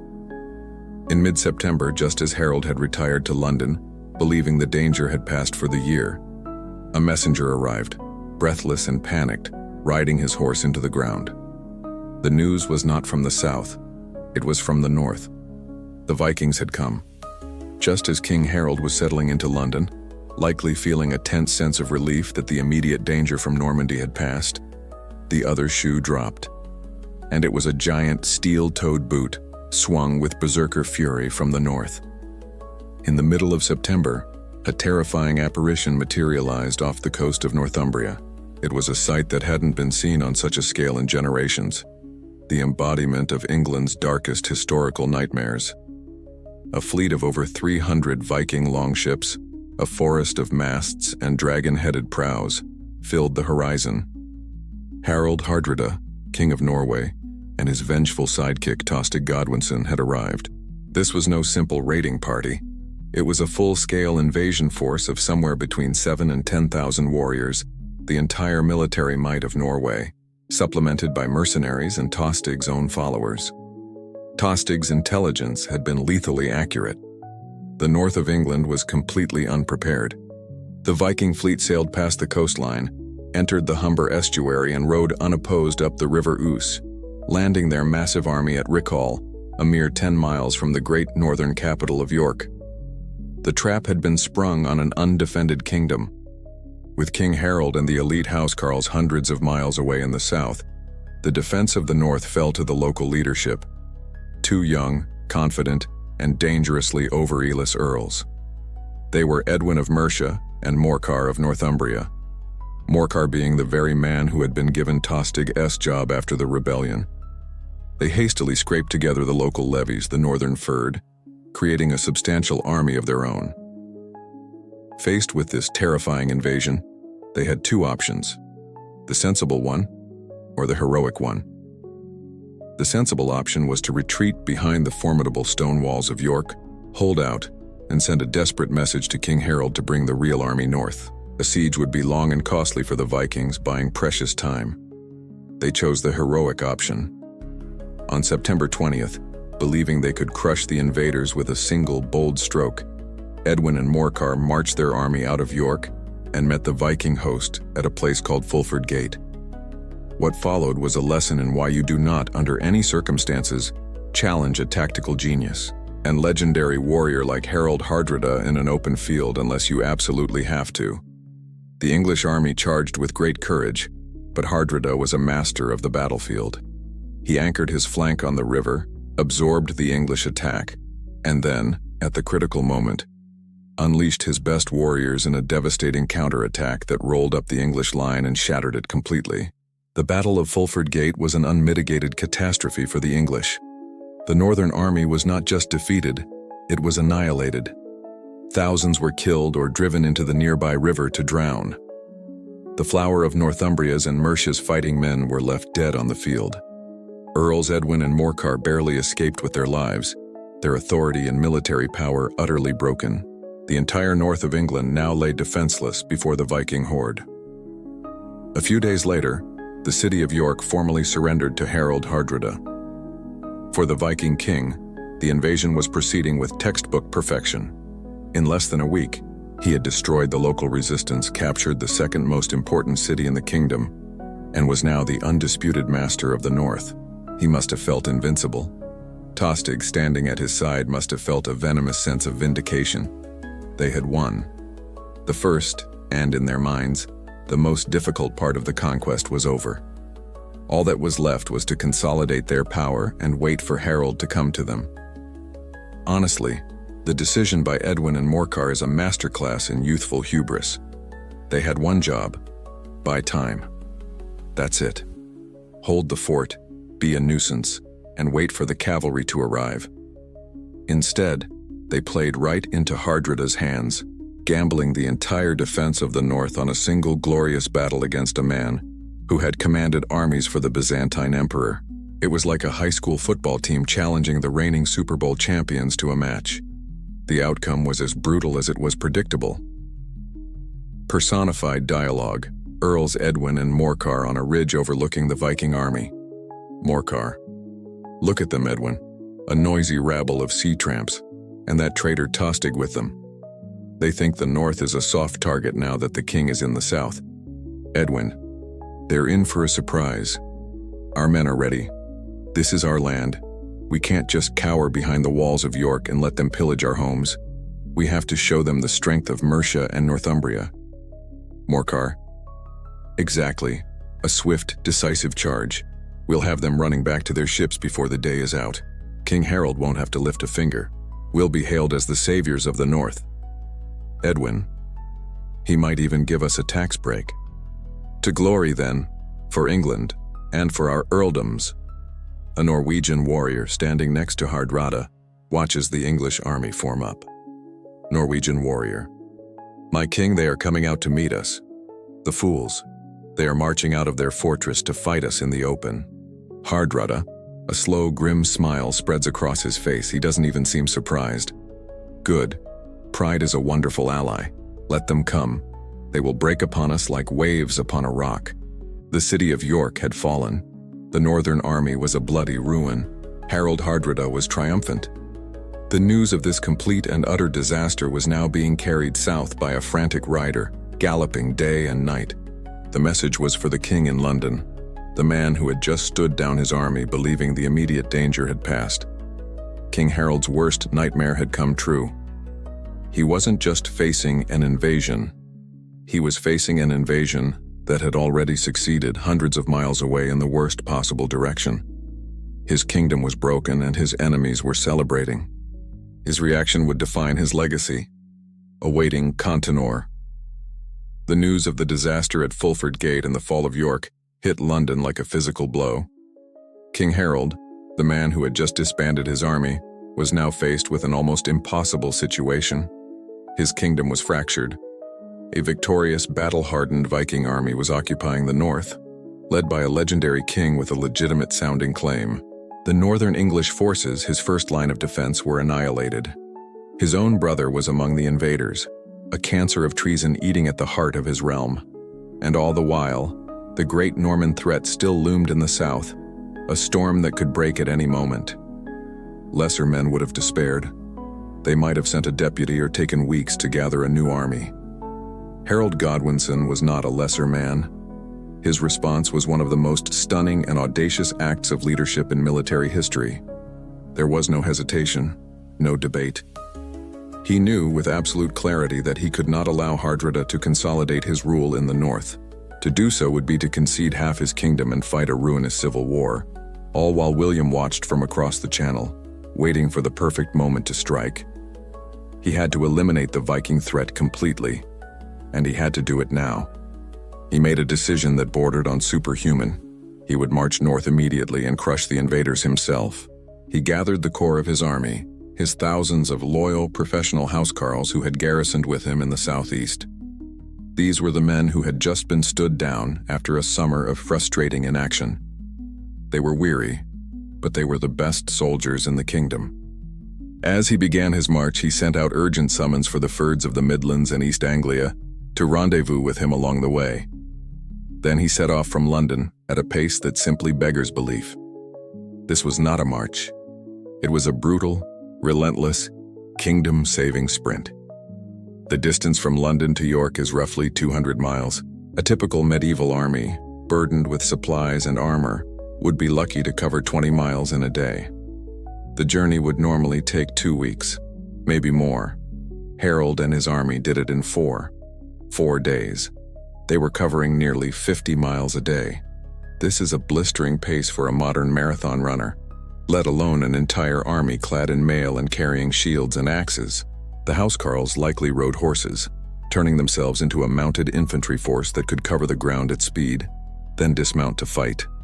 The infantry levies must have simply run until their legs gave out, driven forward by sheer terror and loyalty to their king. Imagine the sheer force of will required. Harold was leading from the front, a blur of royal authority, pushing his men beyond the limits of endurance. They would have barely slept, eating in the saddle, moving day and night. This was not a conventional military maneuver. This was Harold transforming his army into a single spear-pointed projectile, aimed directly at the heart of the unsuspecting Viking host in York. His entire strategy rested on one critical element: surprise. He knew that Hardrada and his men would be basking in the glory of their easy victory at Fulford. They would be arrogant, relaxed, and completely unaware that the full might of the English professional army was bearing down on them like an avalanche. This forced march is Harold's finest hour. It's a moment of pure, unadulterated heroism that often gets lost between the more famous bookends of 1066 It shows his tactical brilliance, his incredible charisma, and a physical and mental toughness that is almost impossible to comprehend. He was taking the greatest gamble of his life, betting everything on the speed of his men's feet and the strength of their hearts. Personified dialogue. On a dusty road somewhere in the Midlands, Harold is on horseback. One of his housecarls is jogging beside him, looking utterly exhausted but resolute. Housecarl: "My king." A scout reports from ahead. "The Fyrd of Mercia is gathering to join us at the next town." Harold: "Good. Tell them to get a quick drink, then fall in. We do not stop." Housecarl: They will not be used to this pace, my lord. We are moving faster than a rumor." Harold: "That is the idea, Leofric. We must be the rumor. When Hardrada hears of us, I want him to be hearing it from one of his own panicked scouts. 5 minutes before my banner appears over the horizon, he thinks I am in London, cowering. He thinks he has weeks. He is holding feasts in York and taking hostages. He is acting like a conqueror. We are going to remind him that he is just a thief, and that the owner has come home." Housecarl: "My legs feel like stone, my king, but my heart feels like fire. York, then." Harold: "To York, and let's try and get there before lunch." And so the thunderbolt flew north. On September 24th, just 4 days after leaving London, Harold's army reached Tadcaster, a mere day's march from York. He had done the impossible. He had moved his army in secret, across the entire country, at a speed that no one, least of all the Vikings, could have predicted. The Vikings were celebrating, demanding hostages from the locals and planning the administration of their new conquest. They had no idea that King Harold was not in London. He was on their doorstep, and he was about to kick the door in. On the morning of September 25, 1066, the Viking army at Stamford Bridge woke up to a glorious, unseasonably warm autumn day. After their crushing victory at Fulford Gate and the surrender of York, they were in a celebratory mood. This was the boring part of the conquest, the admin. They were waiting on the banks of the River Derwent to formally accept the submission of the region and collect tribute and hostages from the local lords. They were victorious, they were complacent, and because of the beautiful weather, they were tragically underdressed for the occasion. The Norse sagas are very clear on this point. Thinking it would be another easy day of sunshine and paperwork, the Vikings had left about a third of their army, and more crucially, most of their heavy mail armor back with the ships 15 long miles away at Rickle. They were, in effect, a conquering army in its summer casuals. Meanwhile, a few miles to the west, King Harold Godwinson was giving the final orders to his exhausted but adrenaline-fueled army. He had won the race. He had achieved total, complete surprise. His army crested a ridge, and the Vikings, lounging by the river, looked up to see not a meek procession of English hostages, but a terrifying river of steel and banners flooding towards them. A forest of spears, the great dragon banner of Wessex at its head, and King Harold himself leading the charge. The panic in the Viking camp must have been electrifying. The battle was a chaotic, two-part masterpiece of destruction. The smaller portion of the Viking army on the west bank of the river was hit first. They were caught completely off guard and were butchered almost instantly, swept away by the sheer velocity and fury of the English attack. The survivors scrambled back across the narrow wooden bridge that spanned the Derwent, forming a desperate bottleneck. And here, legend gives us one of the most enduring images of the Viking Age. The story goes that a single, unnamed Norwegian berserker, a giant of a man, held the bridge alone against the entirety of the English army.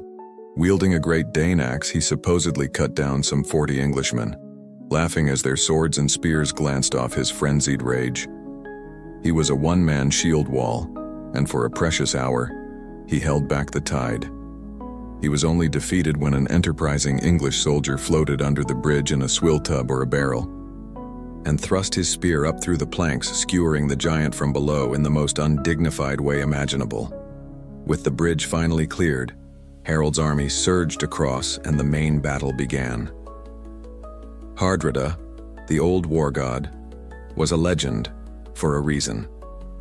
Despite being caught unprepared, He quickly formed his unarmored men into a classic Viking shield wall, a defensive circle to withstand the English onslaught. The English, fighting on their home soil to avenge the defeat at Fulford, crashed against it again and again. The fighting was savage, a brutal hacking and stabbing match between the best heavy infantry in the world. But the English had the numbers, the momentum, and crucially, they were wearing armor. Harold Hardrada, too proud or too hot to be without his mailcoat, fought in the front rank like a common soldier, his massive sword scything through the English lines. But his luck had finally run out. An English arrow, fired randomly into the melee, struck him in the windpipe. The last great Viking king of Norway fell to the ground, choking on his own blood. It was a mortal blow, not just to the man, but to the morale of his entire army. Tostig, Harold's brother, picked up the banner and tried to rally the men, but the heart had been torn out of the Viking host. A short while later, Tostig too was cut down and killed. With both of their leaders dead, the Viking shield wall finally broke. The battle turned into a rout, and the rout turned into a massacre. This was not just a victory, it was an annihilation. Harold's army pursued the fleeing survivors for miles, cutting them down without mercy. Of the more than 300 ships that had carried Hardrada's grand army to England, a mere 24 were needed to ferry the pathetic, broken remnants home. Harold had not just defeated the invaders, he had effectively erased them. The great army of Norway was no more. The Battle of Stamford Bridge, fought on September 25, 1066, is widely considered by historians to be the final bloody punctuation mark at the end of the Viking Age. Let's just pause and recognize the monumental scale of Harold's achievement here. In less than 2 weeks, he had learned of a catastrophic defeat, marched his army 200 miles north at a superhuman pace, and won a battle so decisive, it literally closed a 300-year chapter of European history.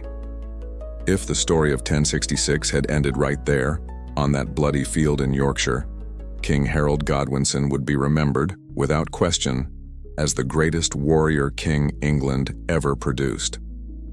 It was a flawless victory, a strategic and tactical masterwork. He was battered, his army was exhausted, but he had faced down the storm and won. His kingdom was safe. Except it wasn't, because while Harold was standing triumphant on the battlefield of Stamford Bridge, surrounded by the ghosts of the Viking Age, hundreds of miles to the south, the universe was preparing its most viciously ironic plot twist. The wind, the stubborn, uncooperative northerly wind that had kept England safe all summer, had finally changed. Up in Yorkshire, King Harold Godwinson stood as the undisputed master of his kingdom. He had faced down one of the greatest threats England had ever seen, and had won a victory of stunning, legendary proportions. His enemy, the mighty Harold Hardrada, was dead. His treacherous brother Tostig was dead. Their great army was a smear of blood and bones on the banks of the River Derwent. For a brief, glorious moment, Harold was the savior of England, the triumphant hero king. His army was battered, bleeding, and utterly exhausted from their superhuman march and the savage battle that followed. But they were victorious. The kingdom was secure. And at that exact moment, hundreds of miles away in the Norman port of Saint-Valery-sur-Somme, the universe decided to reveal its profoundly sick sense of humor. After nearly 2 months of ceaseless, contrary, soul-crushing northerly winds, the weather vane on top of the church steeple creaked, groaned, and slowly, miraculously turned. The wind, the great and powerful arbiter of this entire conflict, had finally changed its mind. On the evening of September 27, 1066, just 2 days after Harold's victory at Stamford Bridge, a steady, perfect, and long-awaited wind began to blow from the south. For the Norman army, whose morale had been sinking into the mud of the Somme estuary, this was nothing short of a divine miracle. Earlier that day, in a last-ditch appeal to a higher power, Duke William had ordered the sacred relics of St. Valery himself to be paraded along the beach. The entire army had knelt in the sand and prayed for deliverance from their wind-swept prison. And now, their prayers had been answered. The message from God was clear. The Holy Crusade was back on. The order was given. Embark. We sail now. What followed was a scene of frantic, torch-lit chaos. There was no time to waste. The wind could change back at any moment. The call to arms echoed through the camp. Thousands of soldiers, tens of thousands of men, were roused and herded towards the ships. The knights donned their mail, and the squires led the nervous, whinnying war horses up the gangplanks and into the rocking, claustrophobic hulls of the transports. It was a logistical operation of breathtaking complexity and speed, a race against the dawn and the fickle whims of the weather. Sometime in the deep of that night, the great invasion fleet, William's ultimate gamble, untied its moorings and slipped out into the English Channel. It was a sight to behold, a floating forest of nearly 1,000 ships, their single square sails filling with the blessed southerly wind. At the head of the armada was William's own flagship, the Mora, a gift from his wife Matilda. A special lantern blessed by the Pope burned from its masthead, a guiding star for the fleet and a symbol of their holy purpose. They were on their way. The cruelty of this timing is almost impossible to overstate. It's a plot twist so perfect a writer would be accused of being too dramatic. On the 25th of September, Harold wins the battle that secures his kingdom. On the 27th, the wind changes. While Harold is still in York, 250 miles from the south coast, dealing with the bloody aftermath of his victory, his army a wreck of exhaustion, his other mortal enemy is sailing unopposed across a placid sea towards a completely undefended coastline. The great English fleet was in London, resupplying. The great English army was in the north, binding its wounds. There was nobody there to stop them. This is the point where you have to wonder if the cosmos was actively working against Harold. He did everything a king could do. He defeated a legendary Viking. He outthought and outmarched his enemy. He was a hero, and his reward for this incredible feat was for fate to wait for the precise moment he was at his most vulnerable, and then to unleash a fresh, fully equipped and divinely sanctioned army on the opposite end of his kingdom. It's not just bad luck. It's a tragedy of operatic proportions. Personified dialogue. Fate is watching events on a giant, mystical screen. The year 1066, looking haggard, is taking notes. The year 1066. Okay, Stamford Bridge is a wrap. Harold is the man, what a hero. So what's next? A victory parade? A well-earned rest? Maybe a nice feast? Fate smiles and points to another part of the screen showing a weather vane in Normandy. Watch. The year 1066. Oh no, oh you wouldn't. Don't you dare. It's been blowing north for 2 months, you can't just, it's turning. You're turning the wind. Fate. William made a very compelling prayer. And frankly, the plot was starting to drag. It needed some fresh action. The year 1066. Action? You just had one of the most decisive battles of the entire medieval period. Harold's army is barely standing. They're hundreds of miles away. This isn't fair. Fate. Whoever told you history was fair? Fairness is boring. Irony is interesting. A triumphant king, at the absolute pinnacle of his success, is about to receive the worst news of his life. That's not a story. That's a saga. Now get ready to document an unopposed amphibious landing. The year 1066. Scribbles furiously, muttering, "This king has the worst luck in the world. I wouldn't want his job for all the tea and, well, for all the mead in England." The Norman fleet sailed through the night, a silent, dark tide of conquest. Their navigation was superb, their luck impeccable. The sea was calm, the wind was steady. As the sun rose on the morning of September 28, 1066, the coast of England came into view. They had made it. They had crossed the channel. And as they scanned the horizon, they saw no English sails to intercept them. As they approached the shore, they saw no English army waiting on the beaches. They had arrived in the Promised Land, and it was completely empty. On the morning of September 28, 1066, the first Norman boots touched English soil. William's massive fleet had landed unopposed in the wide, sheltered mouth of Pevensey Bay in Sussex. It was a scene of organized, disciplined chaos. Hundreds of flat-bottomed ships were beached on the shingle. Ramps were thrown down. Archers and foot soldiers splashed through the surf, securing the beachhead. And then came the war winners. the pride of the Norman army. Thousands of knights carefully leading their precious, terrified war horses onto the alien shore. It was the first time a large-scale cavalry force had ever successfully landed in England, and there was not a single English soldier in sight to contest it. The landing was a miracle of logistics and luck, and it was here that one of the most famous anecdotes of the conquest took place.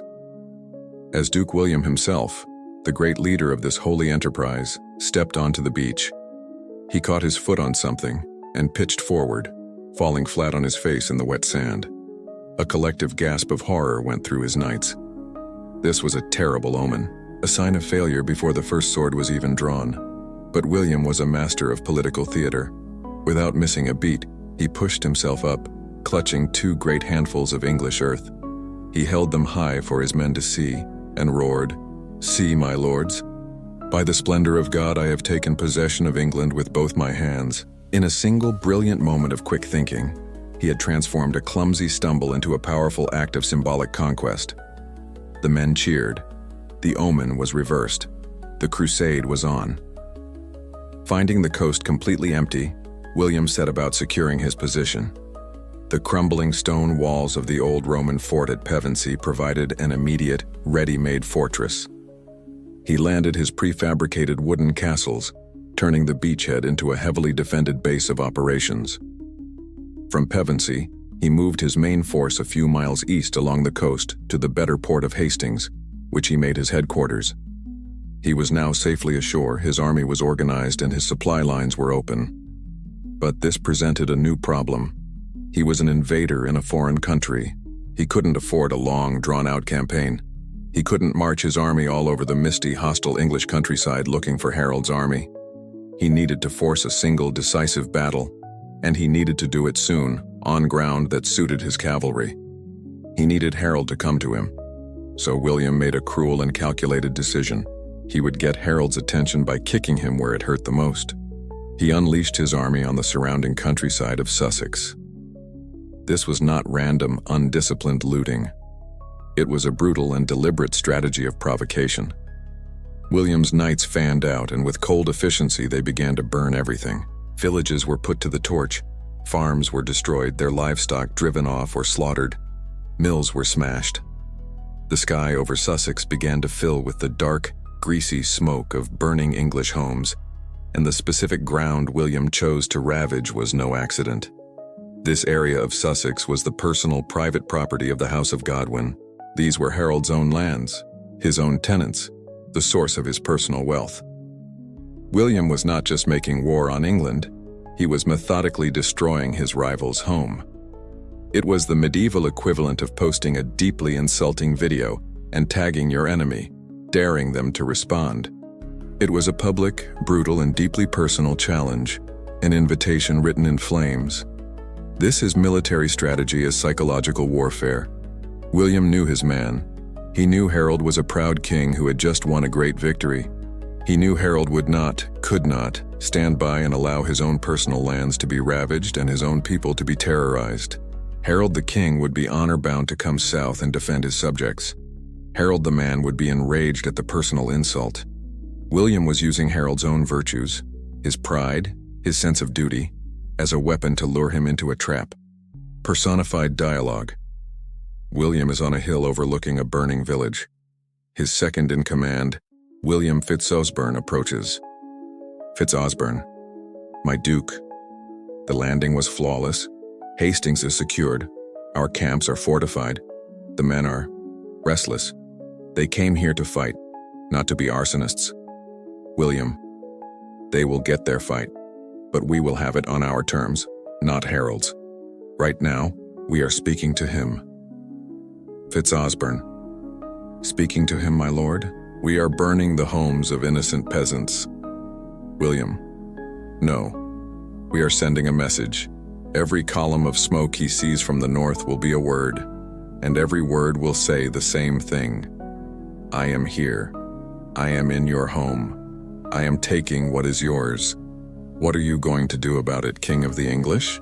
Fitzosborne, you seek to anger him into a rash decision. William, I seek to force the hand of a proud and tired man. He has just marched 200 miles and fought a terrible battle. He will want to rest, but I will not let him. I will choke him with the smoke of his own burning earldom until he has no choice but to march 200 miles back again and face me. And he will be angry, and he will be tired, and he will make a mistake. And so the smoke signals rose over the fields of Sussex. The news of this new, terrifying invasion, an army of knights burning and pillaging with impunity, began to travel north. A messenger, riding day and night, was carrying this second piece of catastrophic news towards York. There, King Harold Godwinson was likely in the middle of a much-deserved victory feast, celebrating the end of the Viking threat and the salvation of his kingdom. He was about to find out that he hadn't won the war. He had merely survived the opening act. King Harold Godwinson was in York, the newly reconquered capital of the north. The Viking threat was over. The bodies of his enemies were still being cleared from the field at Stamford Bridge. He was, for all intents and purposes, a conquering hero, and the city was likely in the midst of a great, if weary, victory celebration. It is in this moment of supreme, hard-won triumph that a rider, mud-spattered and near collapse, burst into the great hall. He carried the worst news imaginable. William the Bastard had landed. The mood in the hall must have frozen in an instant, the cheers dying in men's throats, the victory ale turning sour in their mouths. William of Normandy, with a massive army of knights and archers, was on English soil. He had landed at Pevensey, unopposed, and he was burning his way through Sussex, Harold's own personal lands. It was a gut punch of historic proportions. The war wasn't over. The epic victory at Stamford Bridge wasn't the final battle. It was the warm-up act, and the main event was about to begin, with England's champion fighter battered, bruised, and on the wrong side of the arena. Harold was now faced with a truly impossible choice. His counselors, including his own wise younger brother Gurth, would have begged him to be patient. The sensible military strategy was clear: stay in the north, rest the army, send the call for the Fjord out to every corner of the kingdom, to the western shires that hadn't yet fought, to the victorious but wounded northern levies. Let William waste his supplies pillaging a small corner of Sussex. In a month, maybe two, Harold could march south with a fresh, overwhelming force and crush the Normans utterly. It was the smart move, the prudent move. But Harold was not feeling prudent. He was feeling enraged. This was a profound personal insult. William was not just attacking England, he was attacking his home. He was daring him, mocking him. To a warrior king like Harold, whose entire authority rested on his reputation as a protector of the realm, allowing a foreign invader to run rampant was unthinkable. His pride, his honor, and his duty all screamed the same thing: attack, and attack now. He had just defeated the most feared Viking in the world. He was not about to cower in York while this French-speaking upstart burned his farms. He made the fateful, and arguably fatal decision. He would march south, immediately. And so began the second great forced march of 1066. This one, however, was not fueled by the element of surprise and the adrenaline of a hunt. This was a grim, grueling slog born of desperation. The army that Harold led south was not the same one he had led north. His elite housecarls were still with him, loyal to the last, but they were exhausted and their numbers were depleted from the savage fighting at Stamford Bridge. The northern Fyrds, the men of Northumbria and Mercia, had already fought 2 bloody battles in a week. They were in no shape for a 250-mile march and another major engagement. Their earls, Edwin and Morcar, promised to follow with fresh troops, but their support was slow to materialize. So Harold's army actually shrank as it moved south. He was marching to face a fresh, rested, and fully equipped Norman army with a weary, wounded, and diminishing force. This is the decision upon which the fate of England turns. Was it heroic and kingly, or was it rash and foolish? Harold's greatest asset was his decisive, aggressive nature. It had won him the crown, and it had won him the Battle of Stamford Bridge. But now that same instinct was leading him directly into the trap William had set. He was choosing to fight on William's terms, on William's schedule, because he had allowed the Normans' provocations to get under his skin. It was a noble choice, a brave choice, and it may have been the biggest mistake of his life. Personified dialogue in the hall at York. Harold is grim-faced. His brother, Gurth, pleads with him. Gurth, brother, this is madness. Look at the men. They have given you everything. They have marched and fought and bled. You cannot ask this of them. Not now, not another march like the last. Harold. And I cannot ask the people of Sussex to endure the Norman flame while their king rests and feasts in York. A king protects his people. It is the beginning and the end of the law. Gurth. William is goading you. He wants you to come south now, while you are weak. It's a trap. For once in your life, Harold, be patient. Let us be clever. Let us gather our full strength. Harold. I was clever when I struck Hardrida like a thunderbolt. Speed is our weapon. It is the only weapon that has served us true. We will do it again. We will catch this Norman before he is ready, before he has built his fortresses. Gurth. He is already ready. He has been ready for months. We are the ones who are not. This is a fool's errand driven by pride. Harold. It is driven by duty. I am the king. I will not hide in the north. We march at dawn. That is my final word. On or around October 6th, Harold and the vanguard of his army clattered back into London. He had covered the 200 miles in about 5 days, another incredible feat of marching. He stayed in the capital for less than a week, gathering what local forces he could from the southern shires. Against all advice to wait for the northern reinforcements, his patience was at an end. On October 11th, he marched his army out of London and headed south one last time towards Hastings, towards William, and towards his destiny. He was no longer the hunter. Now he was the prey, knowingly walking into the lion's den. After his brief and frantic stop in London to gather whatever reinforcements he could find, King Harold pushed his weary army south for the final confrontation.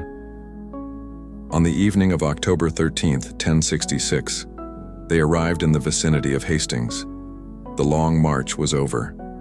The enemy was near. Harold's scouts confirmed what he already suspected. William's army was a formidable force, rich in archers and, most critically, packed with hundreds upon hundreds of heavily armored knights.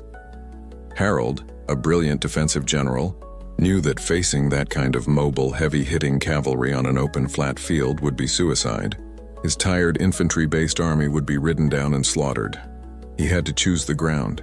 He had to negate William's greatest strength, and he chose his spot with tactical perfection. He led his army to the top of a long, steep-sided ridge known as Senlac Hill. It was the perfect place to make a stand.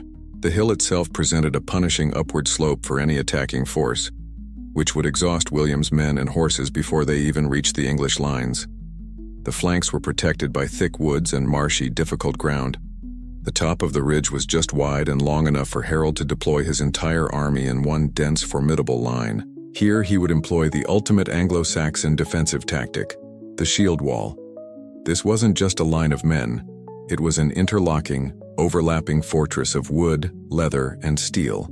The men stood shoulder to shoulder, their great kite-shaped shields locked together, creating a near-impenetrable barrier. The front ranks bristled with a hedge of long spears, angled to impale a charging horse or knight. Behind them, the rest of the army stood ready with spears, swords, and the terrifying long-handled Dane axes that could cleave through a helmet or a horse's neck in a single blow. Harold placed his best troops, his thousands of elite and still loyal housecarls, in the center, with himself and his brothers Gurth and Leofwine, and the royal banners of the Dragon of Wessex and the Fighting Man. The less reliable, more lightly armed, furred levies were packed in on the wings. The plan was brutally simple. Stand here. Do not move. Do not break formation. Let the Normans waste their strength charging up this hill again and again, until they are exhausted and broken. Then, and only then, would the English advance. It was a strategy of attrition, of patience, of absolute iron-willed discipline. As night fell, the two armies camped within sight of each other. The Norman chroniclers, in a classic bit of wartime propaganda, would later write that the Norman camp was a scene of quiet prayer, confession, and pious reflection, while the English camp was filled with the sound of drunken shouting, singing, and revelry. The truth is likely that both camps were a mess of nerves, fear, and grim preparation. For the English, there was a sense of foreboding. Halley's comet, which had blazed across the sky earlier that year, had been widely interpreted as a terrible omen of doom for the new king. Harold himself was exhausted, leading an army that was tired, depleted, and far from home. But they were defending their country, and they were standing on a hill of their own choosing. They had a chance. Harold's strategy is the medieval equivalent of a boxer choosing to spend the whole fight leaning on the ropes, letting his opponent punch himself into exhaustion. It's a fantastic, intelligent plan that plays to all of his army's strengths and nullifies all of his enemies. It's a plan that can only fail in one way: if his men lose their discipline, if they leave the ropes, if they break the wall. Personified dialogue, the cold dawn of October 14th. Harold walks the line of his shield wall, now a grim, silent entity. Harold, men of England, you have marched with me to the very ends of this kingdom. You have shattered the Viking host. Today we face the last of our enemies. Look at them down there in the valley.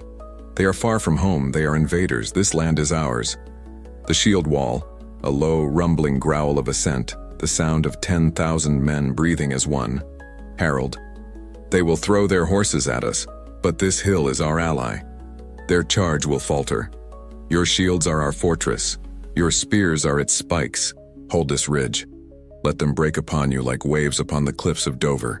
The shield wall, we hold. Harold, there is no retreat from this hill. There is no surrender. We win here or we die here. There is no other way. The order is simple. Stand fast. For your homes, for your families, for England. The shield wall, a sound like a rock slide as thousands of spears are planted into the earth and 10,000 men brace for the impact. A single unified roar. England. As the morning sun burned away the mist in the valley below, the Norman army began to stir. The brightly colored banners were unfurled. The infantry formed up. The archers strung their bows, and behind them the pride of the army, the great lines of armored knights, mounted their war horses, their lances like a forest of steel. Trumpets, alien and shrill, blared across the valley. William, with the holy relics Harold had sworn upon hanging around his neck and the Pope's sacred banner fluttering beside him, gave the signal. The most famous and fateful battle in English history was about to begin. The irresistible force was about to meet the immovable object. The Battle of Hastings began around 9 o'clock on the morning of Saturday, October 14th, with the sound of Norman trumpets echoing across the valley. William of Normandy, confident in his superior numbers of archers and his trump card of heavy cavalry, launched his attack in a classic three-act wave of destruction. First came the archers. A great cloud of arrows arced up the slope towards the English line, intended to shower death and confusion upon the shield wall, to soften it up for the main assault. But Harold's choice of ground immediately paid dividends. The uphill angle robbed the arrows of their power, and the great shield wall proved to be the perfect countermeasure. The English simply raised their shields, creating an impenetrable roof of wood and leather, and listened as the volley of arrows pattered down on them like harmless hailstones. The attack was a complete failure. Frustrated, William ordered the second wave forward, his infantry. Thousands of Norman, Breton, and Flemish spearmen began the long, grueling slog up the steep hill. They were met by a storm of English projectiles, javelins, throwing axes, even rocks, hurled down from the ridge. As they finally reached the English line, the real fighting began. It was a brutal, close-quarters slugging match. But the English, fresh, furious, and defending their home soil from a higher elevation, had every advantage. The shield wall was a meat grinder, a solid mass of stabbing spears, and most terrifyingly, the great two-handed Dane axes wielded by the housecarls. These monstrous weapons, capable of cleaving a man or a horse in two, smashed through Norman shields and helmets with sickening ease. The Norman infantry recoiled, broke, and fled back down the hill in disarray. Now came the main event. William unleashed his pride and joy, the weapon that was supposed to win him the kingdom, his cavalry. With a great roar, hundreds of armored knights lowered their lances and spurred their massive war horses into a charge. The ground shook. It was the medieval equivalent of a tank assault, a thunderous wave of steel and horseflesh designed to shatter any infantry line through sheer, unstoppable impact. But the charge was aimed at a steep, broken, grassy slope. The horses struggled, losing speed and cohesion. And when this faltering wave of cavalry finally hit the English shield wall, it didn't smash it. It broke upon it. The wall of interlocking shields and braced spears held firm. Horses impaled themselves on the spear points or reared in terror, unseating their riders. Knights who fell from their saddles were swarmed by the English infantry and hacked to pieces before they could even get to their feet. The charge was a bloody, spectacular failure. For hours the battle raged in this pattern. William, a stubborn and relentless commander, refused to believe his knights could fail. He threw them at the English line again and again and again. Each time, the result was the same. The charge would thunder up the hill, the shield wall would hold, and a broken, bleeding wave of men and horses would retreat back down, leaving more of their dead and wounded strewn across the slope. For the first half of the day, Harold's defensive plan worked to perfection. The English were winning. At one point in the mid-afternoon, things almost fell apart completely for the Normans. A particularly ferocious English defense sent the Breton knights on William's left flank into a full-blown panicked retreat. The panic was contagious and spread to the center. A rumor flew through the Norman ranks like wildfire. The Duke is dead. The entire army began to waver, on the very brink of a catastrophic rout that would have ended the invasion right there. But William, seeing the disaster, rode into the heart of the chaos. He tore his helmet from his head so all his men could see his face and yelled, "Look at me, I live, and by God's grace, I shall conquer."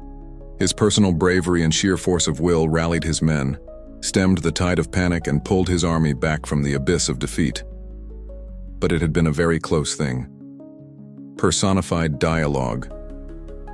A Norman knight is trying to spur his very intelligent warhorse up the hill for the third time. "Knight, come on, Bayard."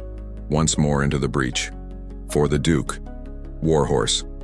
Snorts, digs in his hooves. Internal horse thoughts. Let me recap. We've tried this twice. The big angry wall of wood and pointy things is still there. The ground is now dangerously slippery with the blood of our colleagues. My friend Philippe got an axe in the face on the last run. I am respectfully declining this third attempt on the grounds that it is profoundly stupid. Knight. It is our holy duty. We must break them. Warhorse. Internal horse thoughts. It is your holy duty. My holy duty is to eat oats and avoid being turned into dog food by men who look like angry lumberjacks. You want to get up that hill? Fine, you can go. I'll wait for you down here. Maybe. Knight. Fine. If you will not charge, I will find a horse that will. Warhorse. Internal horse thoughts. Good luck with that. We've all been talking. The consensus is, this whole charging uphill thing is a terrible plan. The sun began to sink in the sky. The battle had been raging for over 6 hours. The English, though exhausted and battered, were still holding their unbreakable line on top of the hill. The Normans were demoralized. Their best tactics had failed, and the field below the ridge was a graveyard of their ambitions. Harold's great defensive gamble was paying off. William, battered but not beaten, knew that one more failed charge might be his last. He had to try something different. He had to find a way to break the wall not with force, but with cunning. And as he remembered the chaotic retreat from moments before, an idea began to form. A terrible, brilliant, and treacherous idea. The sun was beginning its long, slow descent towards the western horizon, and the Battle of Hastings had reached a bloody stalemate. For more than 6 hours, Duke William had thrown the flower of his army at the English shield wall, and for 6 hours, the shield wall had held. The Norman knights were exhausted, the infantry was demoralized, and the ground below Senlac Hill was a horrific testament to their failure. William, a commander on the brink of a catastrophic defeat, knew that brute force was not working.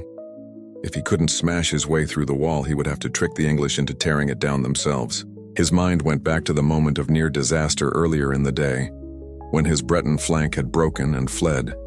He remembered watching in astonishment as a contingent of English soldiers, roaring in triumph, had broken their own perfect formation and charged down the hill in a chaotic pursuit. It was a breach of discipline, a moment of bloodthirsty overeagerness. And in that memory, William found his key to victory.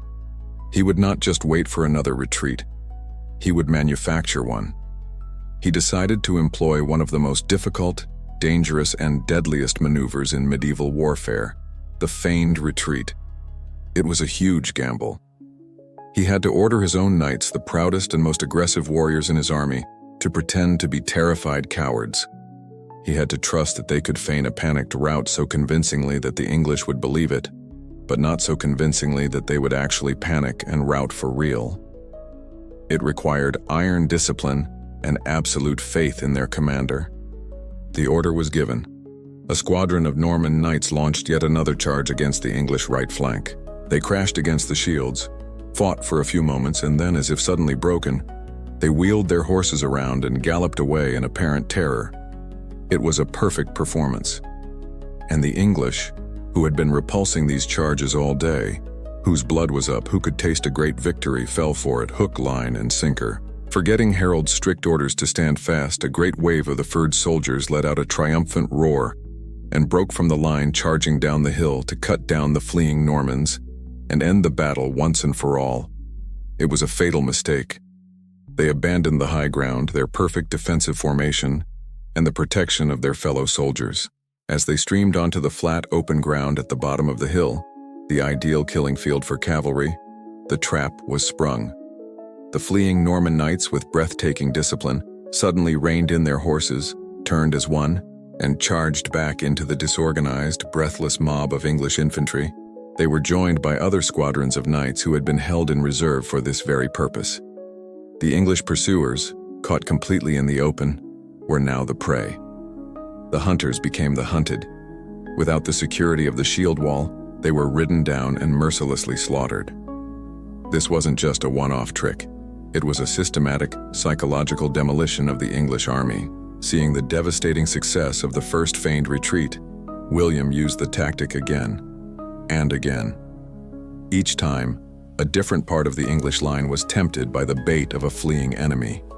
Each time, a section of the fyrd, drunk on the prospect of victory, would surge forward. And each time they would be lured into the open and annihilated. Little by little, piece by piece, William was using the English army's own courage against them, surgically carving chunks out of the once impenetrable shield wall. This is generalship of the highest, most ruthless order. It's a move that is as much about psychology as it is about swords. William understood that after hours of brutal, defensive fighting, the temptation to finally go on the attack, to land the killing blow, would be almost irresistible. He dangled the prospect of glory in front of his enemies, and when they reached for it, he cut off their hands. Personified dialogue. In the English shield wall, a grizzled housecarl stands next to a young, eager fyrdsman. They're running. Look, the knights are running again. This is it. The final blow. Let's go. Housecarl plants his feet, not moving an inch. Hold the line. The king's order was to hold the line. Fyrdsman, but we have them.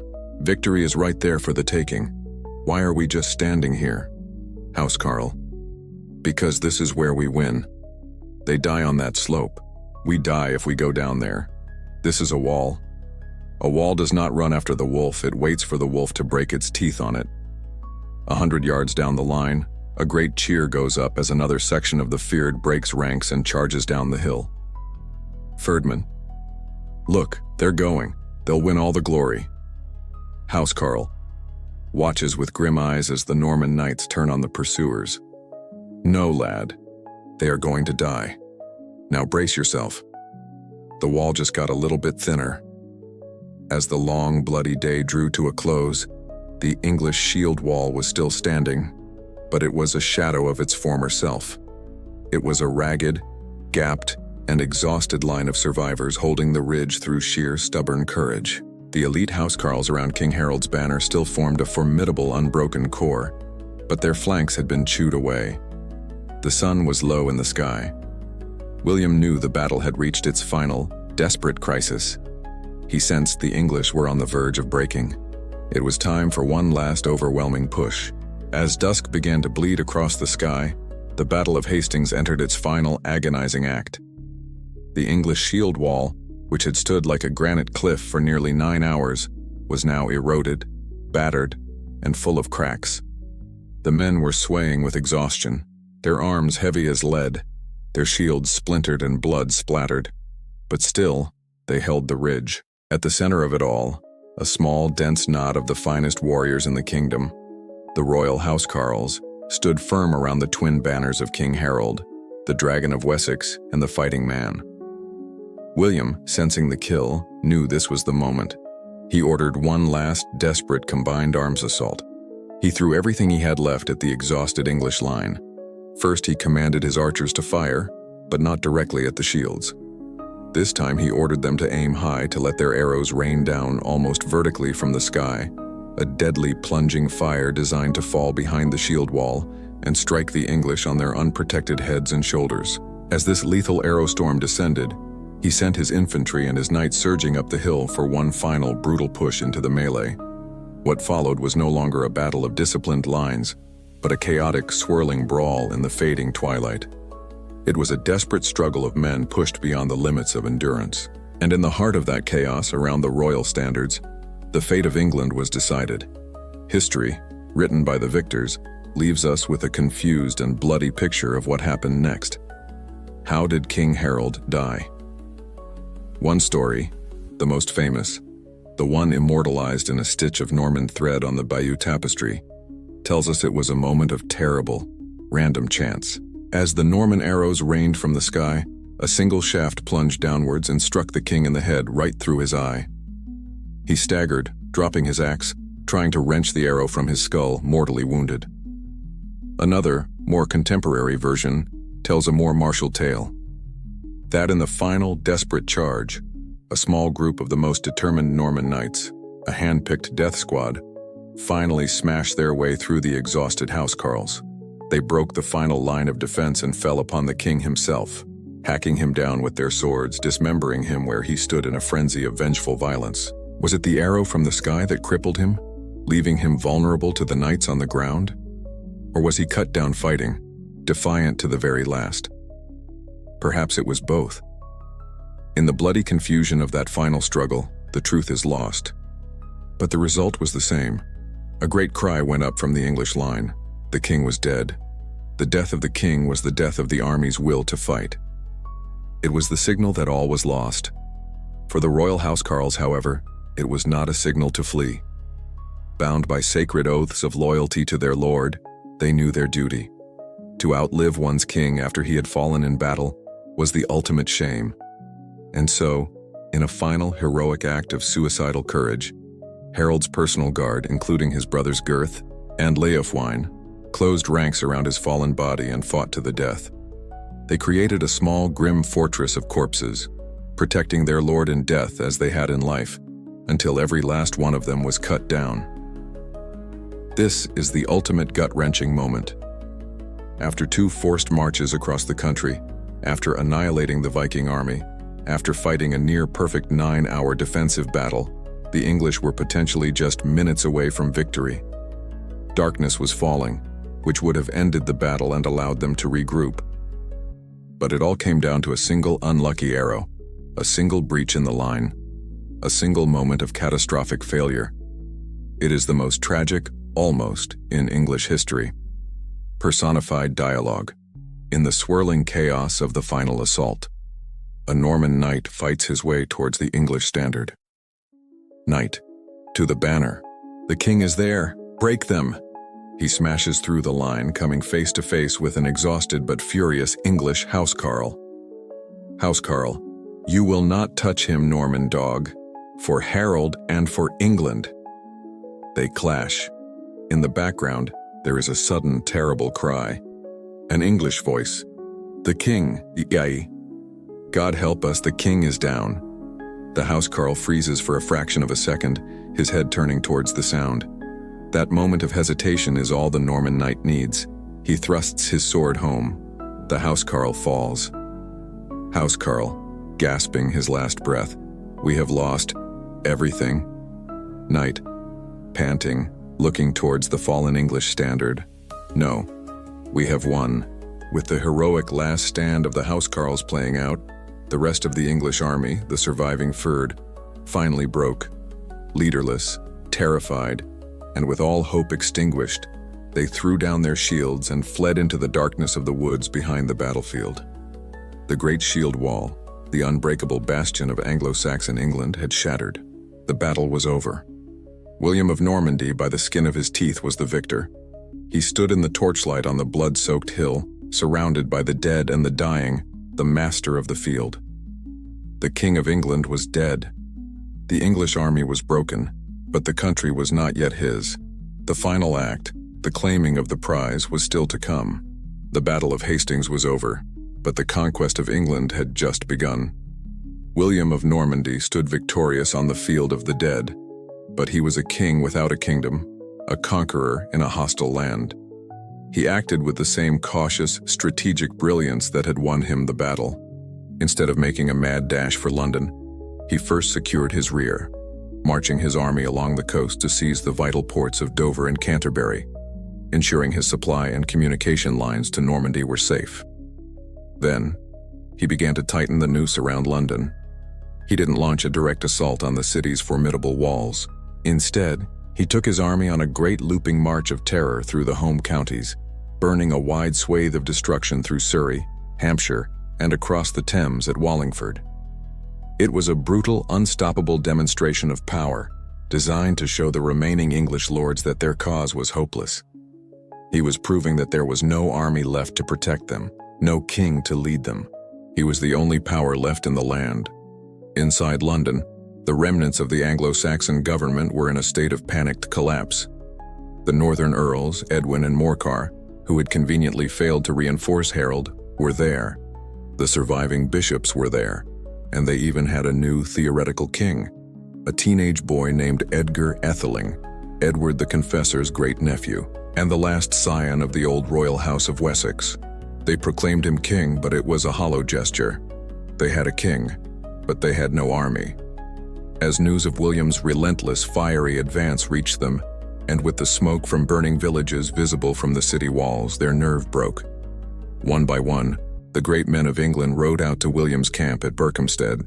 Edgar the young king, the archbishops, the great earls, they all came. And there they submitted. They bent the knee. They swore fealty to the foreign duke, and because there was no other choice left, they offered him the crown of England. William accepted.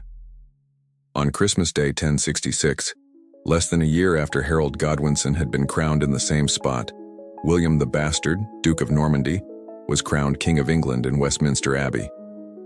But the ceremony itself was a perfect omen for the chaotic and violent reign to come. When the Archbishop asked the congregation in both French and English if they accepted William as their rightful king, the roar of affirmation from the Normans inside the church was so loud and enthusiastic that the jittery Norman guards posted outside mistook it for the sound of an assassination attempt. They panicked and did what they did best. They set fire to the surrounding houses. Smoke poured into the new abbey. The congregation fled in terror, and the coronation finished in a state of near riot. William, the new king, was said to have been trembling uncontrollably by the end of it all. The coronation was not an end, but a beginning. It was the starting pistol for the Norman settlement, the greatest and most ruthless corporate restructuring in English history. In the years that followed, William systematically dispossessed almost the entire Anglo-Saxon ruling class. The lands of the English lords who had died at Hastings and those who dared to rebel later were seized and handed out to his loyal Norman, Breton, and Flemish followers. A new French-speaking aristocracy was imported wholesale and laid over the existing English population like a new layer of sod. French became the language of power, of law, of the court, and of culture. English, the language of Alfred the Great and Beowulf, became the guttural tongue of the conquered peasantry. This was the arrival of the new vocabulary, words like government, parliament, justice, and pork.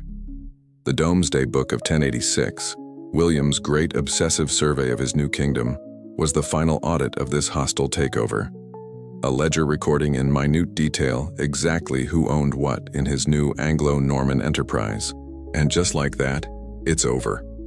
One battle, one day, one lucky arrow, and 1,000 years of Anglo-Saxon England comes to a screeching halt.